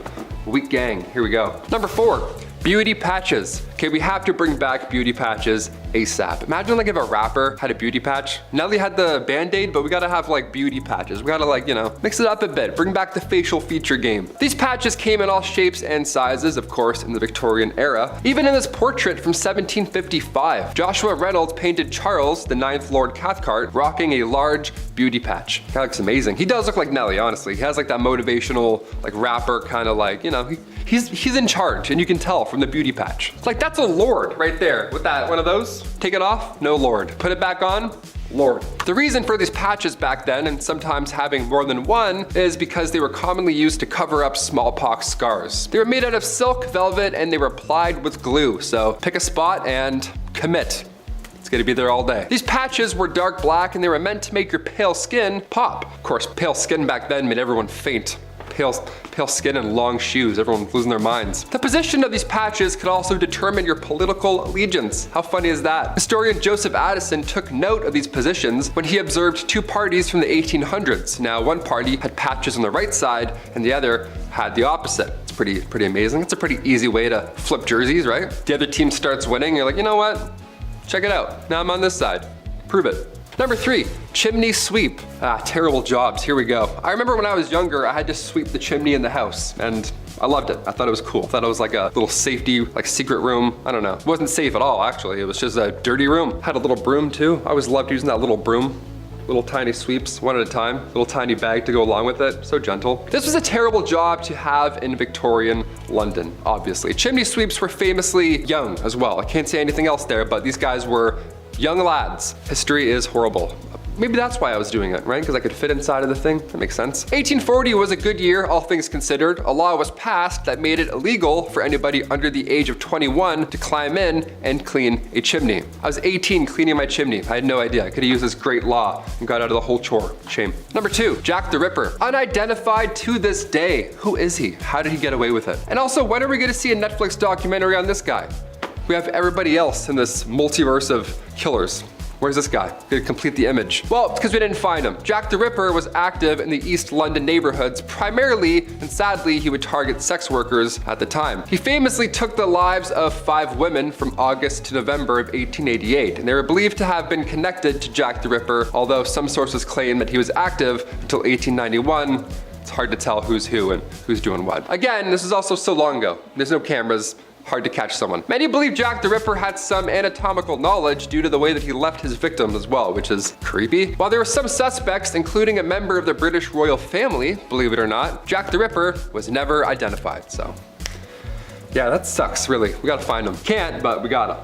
And finally, number 1, mudlarks. Yeah, we'll get dirty for this last one here. Why not? Victorian London around the 1840s, it was a bit of a mess. Everyone was sick, a lot of sore throats, to say the least. The jobs that were available, they sucked. They certainly didn't help you, survive. The jobs that were available had you catching rats and crawling into sewers. One of the worst jobs to have was that of a mudlark. Now, as the name hints towards, a mudlark involved getting in deep in the mud and muck that would build up alongside the Thames River. Yeah, that dirty river back then. They're like, yeah, just go through the lining of that. See what's in there. Ugh. This one was reserved, again, for the younger folk with, the patellas that still worked, digging in the mud, of course. Can't have an old guy in there. He's not gonna come back out. It was like working in quicksand. It was horrible. It was exhausting. Not to mention the chances of being whisked away by the river at any given moment. Yeah, it sucked. All for the slim chance of finding a pocket watch or some driftwood, rags, something, anything really worth your troubles. Number 10, knocker-upper. All right, sounds a little different than its actual purpose. Hear me out. Alarm clocks, they're not great, right? They suck, no doubt about it. Now, take the alarm clock and assign that job to a real life person. What does that look like? What does that sound like, rather, at 6 a.m.? That person is called a knocker-upper. A person employed solely to wake up workers at mills and factories on those early morning shifts. Now, going from house to house, using a long pole to knock on bedroom windows, that sounds like the best job ever, right? I can't close the list with this one. This is number 10, for sure. It's kind of fun. If you had this job, well, you're probably not alive anymore. I don't know, unless you live in a weird town. The people at the time were a lot friendlier back then than they are now, so, I'm sure the knocker-upper came around today, be a little different. They'd probably be on World Star the next day. Knocker-uppers back in the day, thank you so much for waking me up. I would have lost $14, thank you. It was a big deal, it was definitely a big deal. Number 9. The linkerman. Before the introduction of gas lights on the streets of London, if you were traveling alone at night, well, you'd probably get lost. Because, yeah, even London now I'd get lost, you know what I mean? So that's where a linkerman would ideally come into play. They'd come in to save your night. What they would do is they would carry with them a torch to help guide your way home. They'd be like, hey, follow me, I know these streets, and then you do it, I guess. It's a little scary. At the end of this impromptu tour, they'd of course expect a little tip from you. Of course, thank you for lighting my path and getting me home. Cheers. Here's 1 nickel. It's actually a lot back then. Here's 1 penny. There we go. They weren't so bad. They were generally pretty helpful in getting you from point A to B, whilst also being able to see 1 foot in front of the other. That doesn't hurt, especially in Victorian London. You get to step on a dirty rat. That'll be gross. It's like a friend walking you home, only you don't know them. And it's the Victorian era, so probably pretty unsafe. 50-50 if you're gonna make it. And their charge was usually 1 farthing or the equivalent of a quarter. The linkerman, like a lot of the jobs on this list, was actually featured in a lot of art and literature from that era. And there were even a couple famous linkermans, like Lawrence Casey, for example, who was the personal linker boy for the courtesan Betty Careless. Imagine that, your arm must be so strong with that lamp all day. Ooh, it's just like, oh, I can't put it down. Number 8, ghost photography.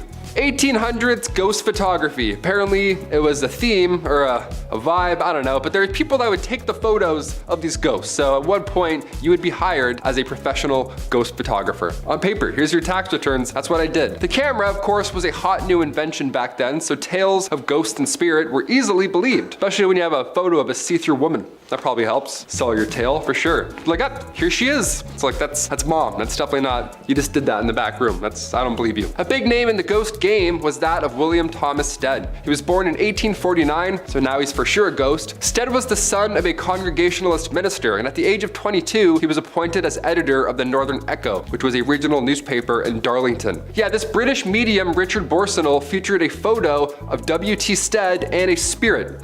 Imagine that. Imagine a day where somebody was awarded the Nobel Peace Prize and they also posed for photo ops with ghosts. Like, can we pick a lane? Science or not? What are we doing here? Number 7, grave designs. Graves, but make them cool, you know? Customize your own pit in the ground. That's fun, that's grim. In the late 1700s, cholera, bacterial infections, pretty much anything floating around your mouth and eyes, it was spreading and it was bad. Not a good thing to ingest. Not an ideal time in history. Many were biting the bullet at this time, of course, being gravely ill. But with this came a dark, new, fun trend. Yeah, here we go. The safety coffin.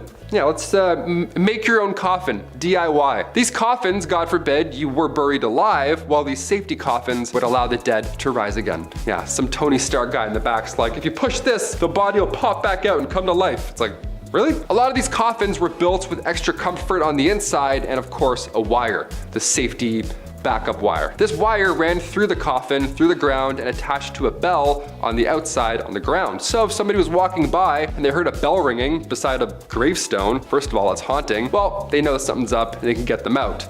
But folks would get creative with their safety coffins. They would ask the inventor to make them crazy things, like a man named Robert Robinson from Manchester. He had some odd requests. He passed away in 1791, but he instructed his family and watchmen to open the special door on his coffin after he passed. This special door would reveal a layer of glass.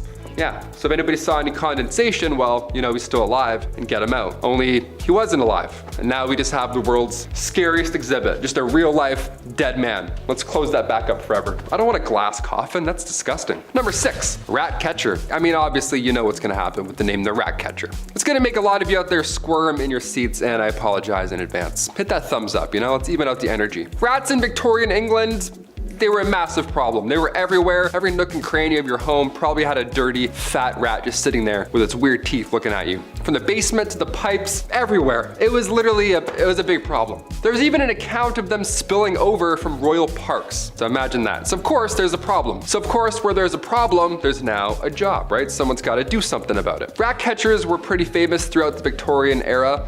I mean, of course, brave souls, and they were highly praised in society, but the job obviously wasn't too glamorous. You'd be going into dark, dirty places where rats would make their homes, and we'd catch them, and you'd often have to kill thousands of rats every single year, and then deal with that. I don't even know how you deal with those bodies. I was gonna say bones, ew. More often than not, rat catchers would use other animals like dogs and ferrets to help them hunt down the rats, so you have your own little animal posse hunting down other animals. You would feel pretty good. You'd feel like the king of animals almost. Probably not, eh? It's probably a disgusting job. You probably hate it every day. Number 5, matchstick makers. The idea of a lighter wasn't really a big thing back in the Victorian era, obviously. I mean, they definitely existed. The first lighter was invented in 1823, but it wasn't like the ones we have now. Not like those Bics that still don't work. It wasn't a portable thing. The first match was invented in 1805, but it kind of sucked. And the first friction-activated match came around much later in 1826. This one here changed the game for good. They were made with white phosphorus, which is of course extremely toxic. But they didn't have machines to make these matches. No, it was of course done by people, young women. It was only women that had to do this, and in the worst of conditions, of course. And before you ask, no, they didn't understand protective gear. Well, they did a bit, but even so, women didn't get that kind of luxury, right? They didn't get that treatment. These girls would have to eat their lunch at their workstations, meaning they would probably end up ingesting said white phosphorus the entire shift. History is horrible. Number 4, resurrectionalist. All right, back in the day, medical schools who wished to study the human body only really had access to the bodies of criminals who had hit the end of their line, right? You're not gonna go dig up someone's wife and be like, hey, mind if I study her? He's like, no, please. There actually weren't too many of these bodies around to begin with, which led to a good price for bodies that were in, well, reasonably good condition to, you know, study up close, other than being, you know, deceased and disgusting. This wasn't exactly the greatest idea, sure, I'll admit that. Now you've probably created an opportunity for people with no morals or empathy to go and dig up fresh graves. And that's exactly what happened. People would become their own resurrectionalist. It's a cool name for a god-awful profession, if you want to call it that. The problem was so bad that people had to protect, like they had to guard the graves of their recently deceased loved ones, or else these guys would come in and try and dig them up and sell your nana for like 20 bucks. You have to stay there for 4 nights and guard her. That's crazy. No one should have to do that. The Victorian era sucked. No one should have to do that. or this next one here. Number 3, train engine cleaner. Yeah, this one's gonna suck. It sounds yucky already. For this job, you were required to get into, of course, pretty tough positions to, well, clean the engine of a train. Train engine cleaners would have to get inside a small hole in the engine of a train and shovel out all that coal that was left over. Yeah, as if shoveling the coal in wasn't bad enough, now some guy's gotta crawl under and shovel it all out. Nope. They go underneath the train with a dusty ash pan and they work away all day long and nights. These guys would spend their days shoveling 5 to 6 tons of coal into the furnace of the steam trains and then spend their nights climbing into the same furnace to clean it out. Every time I watch the Polar Express, it's always so magical, you know, it's always a great time. But even on the Polar Express, there's a guy shoveling coal all night long on Christmas Eve. You know what I mean? That's how bad this job is. Magic can't even save it. Couldn't even picture a worse job to have with this goofy back. Imagine that. Imagine me doing this all day. No way. Wouldn't make it 1 week. Number 2, funeral mute. Ah, yes. Death. Happened quite a lot back then. I thought being a pallbearer had a lot of pressure, you know? Don't drop them, all that kind of stuff. Victorian London saw many funeral mutes. Now, Oliver Twist, one of the lousy jobs in that tale, was that of a funeral mute.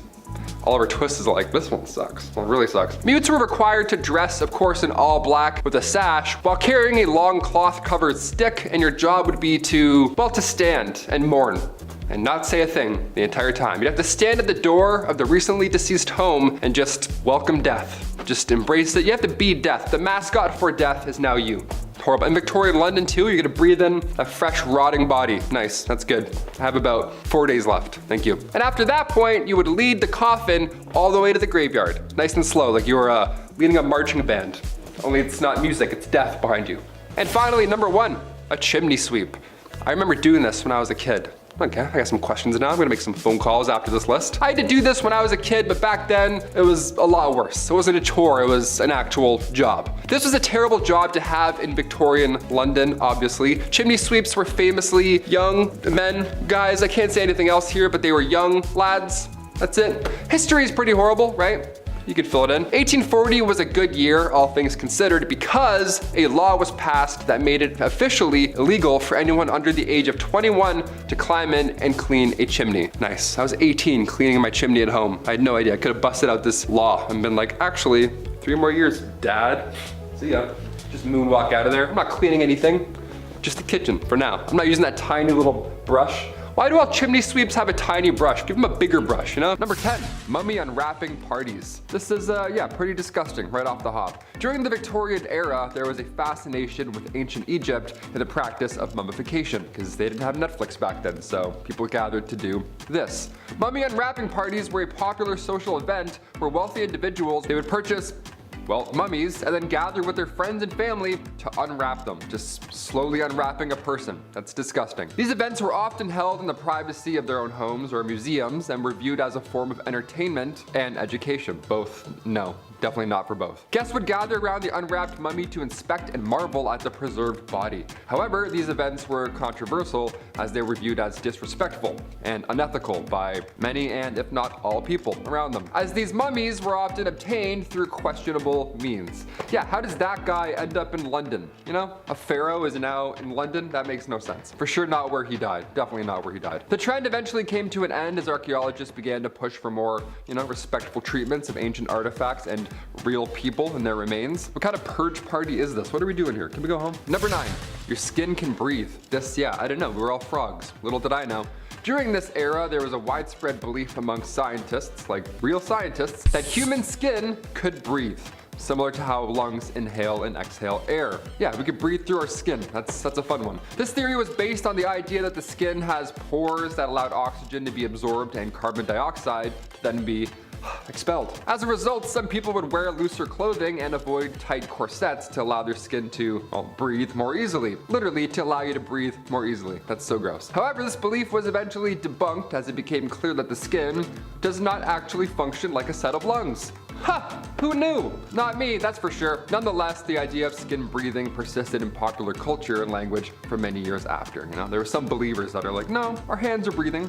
You can breathe through our hands. Number 8, crotchless undergarments. While it may sound shocking, crotchless underwear was indeed a part of Victorian era fashion. It was most common for women, however, it wasn't intended to be scandalous in any way, shape, or form. Rather, it was a practical solution to the difficulties of wearing heavy petticoats and, well, corsets while still needing to use the restroom. Gotta undo a lot of stuff. At first you're like, this doesn't sound very good. Yeah, it makes quite practical, I guess, if you all have to wear 9 duvets as a dress. It's pretty practical. Though it may seem strange to modern sensibilities, crotchless underwear was a functional and necessary aspect of Victorian fashion. But it was also hiding a little secret. Number 7, hair. Hair everywhere. Yeah, legs, body, you couldn't see anything, so you didn't have to shave anything, right? That's it, problem solved. During the Victorian era, it was not common for women to shave their legs or their bodies at all. This hadn't been invented yet, I don't know. The concept of hair removal was considered inappropriate actually, and it was considered to be associated with the lower class. Yeah, so keep it thick. Women's clothing at all time was designed to cover most and all of their bodies, which meant that their hair was usually not visible. Nice. Moreover, using razors or other hair removal methods was also considered too bold or even unhealthy back in this era. See these creams back in the Victorian era, they were quite unsanitary. It was one thing putting it on your face, but removing hair in tender other areas, that of course could lead to infections or other health problems. It wasn't until the 20th century that hair removal became more accepted and even popular, especially with the rise of shorter hemlines and more revealing clothing. Yeah, we'll shave it up a little bit, sure, why not? Number 6, lice everywhere. Lots of hair, therefore lots of lice. They go hand in hand. Sadly. During the Victorian era, lice were a significant problem due to poor hygiene and living conditions. Lice infestations were common among both the rich and the poor, so there's no getting away from this one. Many people suffered from itching, rashes, and infections caused by these little nasty parasites. Families had to use various remedies such as vinegar and kerosene in any attempt just to try and kill these little suckers. Some people needed special combs to remove lice and their eggs, gonna throw up, from their hair. Now, despite efforts to control the eggs and the lice problem in their scalp, the problem persisted throughout the Victorian era. It was tough, right? It wasn't until the early 20th century with the, improved hygiene practices and the development of insecticide that lice infestations became less common. Yeah, we missed that. We were almost buggy in our hair. Close. Number 5. Bleach mask. Madame Rowley's toilet mask. Where do I begin with this one? It's kind of fun, kind of terrifying to look at. At first I thought this was a mask you had to wear to go to the bathroom, but no, that would have been a bit better, a bit cooler. Just a Jabberwocky mask for no reason. Compared to everything else on this list, I was like, sure, people would do that. Why not? A toilet mask was a natural beautifier for bleaching and preserving the skin. Even removing complexion imperfections. Yeah, all of that happening under one Jason Goalie mask. What a treat. What a miracle, rather. You'd only have to wear it 3 times a week and then voila, you were beautiful. Turns out, lead cosmetics pasted onto a mask and then onto your face 3 times a week, that was not beneficial for your health. Yeah, who knew, right? Smelled so healthy. We didn't end up looking younger, we ended up poisoning our faces, all in the name of beauty. But just wait, it gets worse. Number 4. Toilet troubles. The bathroom. Another dangerous reason why we can't use it. Victorian era was unsanitary, to say the least, but it was also dangerous in ways that you wouldn't expect. One of the greatest Victorian inventions was the bathroom, but it took a few tries to figure out the whole methane gas problem. Spontaneous combustion of the bathroom was weirdly common, and now I have a new fear. Flammable gases like methane and hydrogen sulfide, they would build up over time in and around human waste. Human waste would build up over sewers and eventually would back up into your homes in that era. So next thing you knew, you're lighting a candle and, well, your bathroom and your entire life is gone, just like that. And you didn't even get to go to the bathroom. That's it. It's the worst part. Number 3, hot, dry summers. In the summer of 1858, London was hit by a severe heat wave, causing the Thames River to dry up and then release a strong odor of sewage and rotting matter and feces. Anything that's in that water is now just sitting out and about. So you can only imagine. The stench was so unbearable that it made people sick. It disrupted businesses in the area. It was a real problem. The problem was caused by a lack of sewage treatment facilities and, of course, raw sewage being dumped directly into the river. Well, that sure didn't help, did it? The stink drew public attention to the need for better sanitation and prompted the government to invest in the construction of a modern sewage system. It had to get really stinky before we solved it. This event marked a turning point in the history of public health in London and led to significant improvements in sanitation practices that helped to prevent the spread of disease. So again, had to get really bad before it got better. I'm gonna say not great, but better. Number 2, weird Christmas cards. Number 2, weird Christmas cards. During the Victorian era, there wasn't much to give your loved one, right? You can't give them a Nintendo Switch Lite. You're like, hey, here's a picture of a frog doing a tango. That's all I got. That's it. The practice of exchanging Christmas cards became popular during this time. These cards would feature colorful illustrations of winter scenes, nativity scenes, other festive motives, you name it. Whatever they could tell stories of, they would draw it in really weird, wacky ways. The tradition began in 1843 when Sir Henry Cole commissioned an artist to create a card for him to send to his friends and his family. Now the cards were expensive, but were initially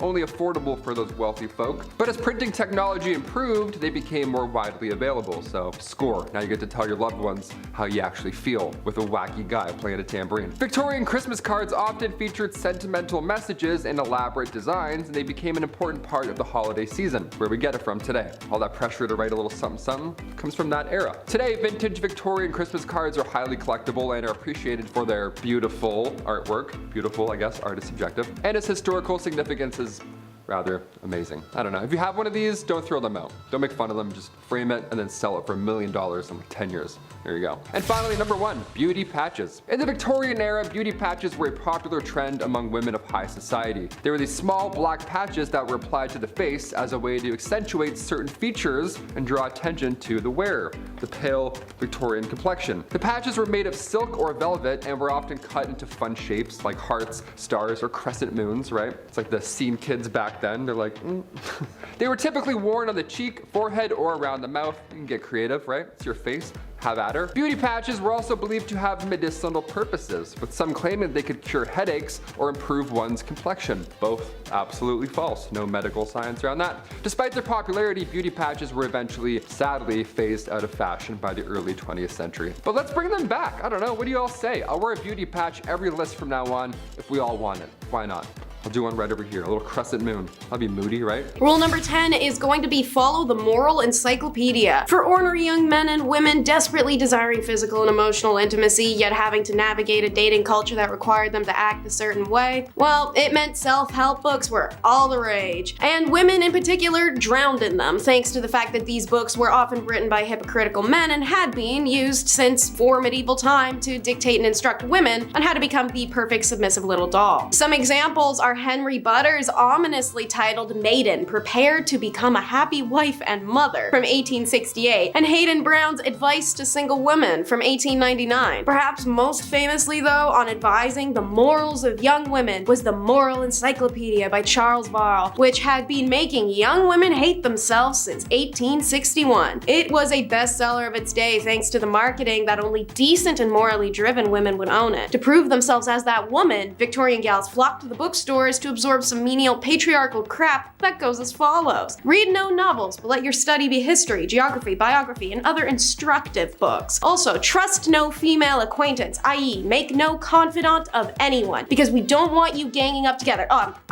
Possibly breaking your feeble tongues, having a conversation. Oh, and if you get a pimple, expect nobody to ever love you again. To quote, remember that whereas the character of a young lady is considered angelic, and blemish in it would withdraw the respect men have for you. Rule number 9 is to follow a handbook of etiquette for ladies. Following on a similar sales tactic of gaslighting, only perfect and honorable women know all the rules of etiquette. Oh, you don't? Oh, well, that's such a shame. Now you lose all your honor. You know, though, I can help you out. It's pretty convenient that right here behind me, I have this book I wrote and it has all the rules. I mean, I can give it to you so you can restore your honor if you give me like $30, I don't know. So, what's in this immensely popular bestseller from the 1860s that bullies women? Well, I'm so glad you asked. First up, keep that bling to a minimum, mamas, as you should never wear mosaic gold or paste diamonds. They are representative of a mean ambition to appear what you are not, and most likely what you ought not to wish to be. You got a problem with that? Well, sucks. Pipe down, because it's better to say too little than too much in company. Let your conversation be consistent with your gender and age. Don't forget to never talk about yourself either, as such discussions cannot be interesting to others, and the probability is that the most patient listener is laying laying the foundation for some tale to make you appear ridiculous. If you do open your mouth and your choice is to be a dirty joke, girl, BFF, because a double entendre is detestable in a woman, especially when perpetrated in the presence of men. No man of taste can respect any woman who's guilty of it. Oh, my personal favorite. Did you break something while a guest in someone else's house? Nah. As a lady, you can't do that. It's not possible. Pretend like nothing ever happened. Don't own up to it and gaslight your host. If at another's house, should you break anything, do not appear to notice it. Your hostess, if a lady, would take no notice of the calamity, nor say, as is sometimes done by ill-bred persons, oh, it is of no consequence. Rule number 8 is having a dress for all occasions. Should you not? Well, that's not proper etiquette. As a middle or upper middle class Victorian woman, your job was to spend your day like a Bratz doll, changing every few hours. This is because of the strict etiquette of the time, which dictated that certain dresses were for certain activities, which meant you had to plan your errands around your outfit changes that made it possible for you to run your errands. Isn't that fun? Women would start with the morning time dress, which was relatively comfortable by Victorian standards. However, for us, it would still feel like wearing an iron reinforced tube sock on our entire body. It was simpler in appearance and designed for only the home. Want to take a stroll in the park? Out of the morning dress and into the walking dress. The skirts are shorter by several inches and didn't have a train, so they weren't dragging a leaf pile behind them as they went. The materials were usually rich in color and pattern to be admired amongst the greenery. When women returned home from their daily walk, they would change into dress number 3, or the afternoon dress for receiving visitors or visiting others. The skirts had a longer train and the neckline was usually a little lower. After some visiting time, dress number 4 gets whipped out for dinner, and it was the most formal of all casual dresses. Usually silks, satins, velvets, exactly the type of precious material you want to spill food on. Ball gowns weren't for regular wear, but they were required for fancy occasions, so you had to own them too. Rule number 7 is to mourn properly. Another dress all women owned was an all-black mourning dress. They kept these bad boys on lock for whenever someone died, which was arguably something to look forward to in the Victorian era. Thanks to Victoria being the most extraordinary and dramatic woman of all time when her husband Prince Albert died in 1861, and she spent a bajillion years dressing like a vampire and wearing black mantillas, it set this bizarre fashion and mourning standard that metamorphosized into literal rules. If one was to ignore these rules, it was seen as incredibly offensive to the deceased. Self-help books dedicated to making men and women better at exerting dramatic woe were pretty common to see on bookstore shelves. So, a mourning rule for women was should her husband die, the widow was expected to mourn for no less than 2 years, while mourning for parents and offspring only lasted a year. Relatives such as grandparents and siblings would only get 6 months. They dole it out like family inheritance. Is a little weird. Queen Victoria had favored black crepe, and it became one of the only fabrics that was permissible for mourning clothing. Luxurious silks and satins weren't permissible, only itchy and abrasive materials that chafed the sadness right into you. Women would often wear merino or cashmere instead. No jewelry or ornamentation was permitted unless it served a functional purpose like a button or a clasp, or unless it was a bunch of the deceased's hair and teeth braided in a pattern together in the jewelry. Don't forget your big black hat and grandma's doily tablecloth you dyed black to throw over your face and body. Enjoy looking like a corpse for 2 years. Rule number 6 is to glove up. We love to joke about the whole, oh no, if you show your ankle, you're a Victorian W word. But weirdly, hands were actually way more of an issue. The ankle thing was just because men were still trying to look up women's skirts, even when they were so long the ends of them entered a room 15 minutes after the wearer did. Fingers were actually the gasp-worthy thing of the day. It was considered highly inappropriate to walk in public spaces with uncovered hands and would draw a lot of ill repute to those daring damsels who did. In fact, women's hands were so scandalous, both written and unwritten rules of Victorian etiquette unanimously agreed that if a man and a woman happened to be walking on an unevenly surfaced road, it was the one and only time that he could take her hand if they were unwed. Funny that the only permissible contact between the couple yet to be engaged is to prevent her needing to be picked up from a Victorian pile of mud sludge. It does not matter where you are headed outside of your home, you must wear gloves, which weren't just a popular fashion accessory, but as stated, social necessity. Like every other item a woman could wear in this era, there were many kinds of gloves based on the occasion. For example, daytime was for short gloves, which usually bore designs, embellishments, whereas in the evening, gloves had feathers, satin ribbons, and other super flammable decorations. Rule number 5 is the modest dip. Because we're on the topic of acceptable fashions and modesty, a Victorian woman taking a dip at the beach pretty much looked the same as 4 burly men sitting in an ice fishing hut in Alaska. First of all, this was something only middle and upper middle class people could really do, as it required money. You had to rent bathing machines, which looked like outhouses on wheels, but were really covered carriages that drove through the shallow water of the beach. There was a hole in the bottom that the ladies could stick their legs into, or sometimes submerge their whole body, but that was ill-advised. Not because the water was filthy, which it was, and riddled with corpses and poison to boot, but because creeps could come swimming up and see your bare legs. Can't afford the traveling outhouse? Well, no beach for you. Rule number 4 is wife sales, a real legal way to obtain a divorce in stuffy Christianized England. Divorce was unpopular, detested, and openly deterred in those days. Seeing as you were discouraged from intercourse with your partner, married them when you barely knew them, and could barely spend time alone with one another, it was a pretty popular request. You would have to sit listening to the clock tick and his nose being clogged but him not blowing it for the 444th night in a row while you disassociate staring into a fireplace. What the hell did people expect? Of course you want out. You don't even know his middle name. Attaining a divorce in the early 1900s was an expensive undertaking, however. So, those who couldn't afford the legal fee sometimes sold their wives to the highest bidder. It was often done with the full consent of the wife, who was usually bought by her family, a new lover, or a female friend. It was an amicable way to say, this was a mistake, get out of my house, good luck and prosper. Rule number 3 is no flirting. As stated, you were really not supposed to flirt, and flirting to the Victorians included eye contact, talking to one another, looking at another person, breathing their air, knowing their name. Maybe the last one is dramatic, but you get my point. You wanted someone, you had to wait until you met them 4 or 5 times, then you could look at them, run into them a couple more times, then maybe request a dance at a ball, and you get one of those a couple times, then maybe you get a sit-down chaperone visit, maybe a walk in the park, and a couple more ball dances. Then you can propose. But even then, a Victorian maiden could not be trusted alone with her fiancé lest her dainty, fluttering hand rest on the arm of her intended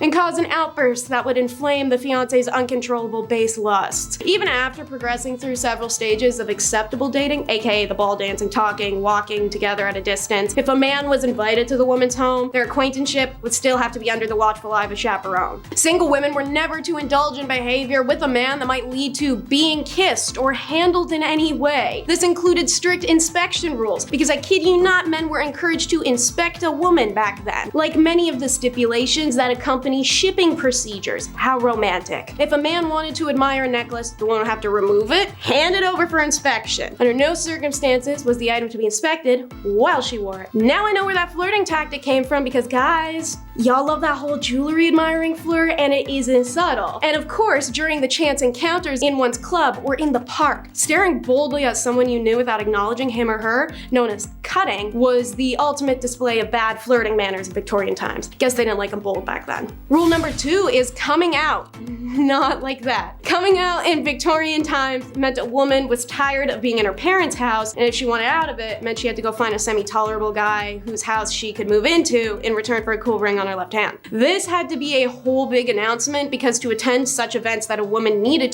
to meet a potential suitor, she required the explicit permission of her mother. Only after stating her intent could the chaperones be organized, because she can't go alone. Think of Bridgerton. Rich families might accompany the announcement with a series of parties or even a royal visit. Middle-class families might hold a celebratory feast. Lower-class families might not formally celebrate the announcement at all. Instead, the young woman just changed her appearance to show availability. This could be putting up her hair, donning a long dress, and accompanying family members to social events like church service, church dinners, festival balls. Coming out was best done during the in-season, a literal term. It meant the 4 months from April to July where the upper-class families up and down the country would send their teenage daughters to London. After flocking there en masse, the upper classes would congregate a series of balls and dances for the purpose of meeting, matching, and reproducing the next generations. At these events, the race was on to find someone with whom to make love. Again, this phrase of whose meaning has changed considerably over time. Making love in the Victorian age meant seeking out someone who might one day come to love you. This was done by eligible bachelors going up to girls' chaperones, giving them a little card, requesting a dance with her. Her dance cards would be stacked in cue order in which the men got their dances, and they were only only allowed 3 per woman. End of the night rolls around and our maiden will choose if she liked a suitor and have her chaperone return the card to indicate, oh yeah buddy, it's on. Rule number 1 is how to travel, aka how not to have fun. Here's your duties when you're traveling as a Victorian lady. Listen up, take notes, dress appropriately. This is usually a dress similar to the morning gown, lighter and easier to move around in, but most importantly plain and understated with few details. They would accessorize with dark leather gloves, straw bonnet, and of course a travel corset, which was apparently said to be much less restrictive. Pick your seat carefully. It was customary for a woman traveling alone to choose a seat either next to another woman or an elderly gentleman. Women traveling alone were seen as prime targets for pickpocketers and thieves. It was usually only done to poor women without chaperone options, but all women, rich or poor, were instructed to keep only a small amount of customary spending cash on their person and give the bulk of their dough to their driver or escort to keep safe. Speak when spoken to, as only men were allowed to spark conversation with a lady, never the opposite way around. Women were expected to respond politely and accept invitations to the refreshment saloon, even if they didn't want to go. That's because of the next rule. Never ever be rude while traveling, especially alone. It was imperative a woman act with the utmost class, even if being accosted by a persistent male passenger. But make sure you don't pester him. If a woman is traveling with a male companion, it's not appropriate to ask him such questions as, when do we get there? How far is it? You know you're making the wrong turn. Yes, you are. I know you are. I've been this way before. Look, that was the wrong way. How much time do you think that wrong turn added? Do you want to stop and grab something too? Yeah, no, strictly forbidden. Can't do that crap. But don't forget, you're also a babysitter to the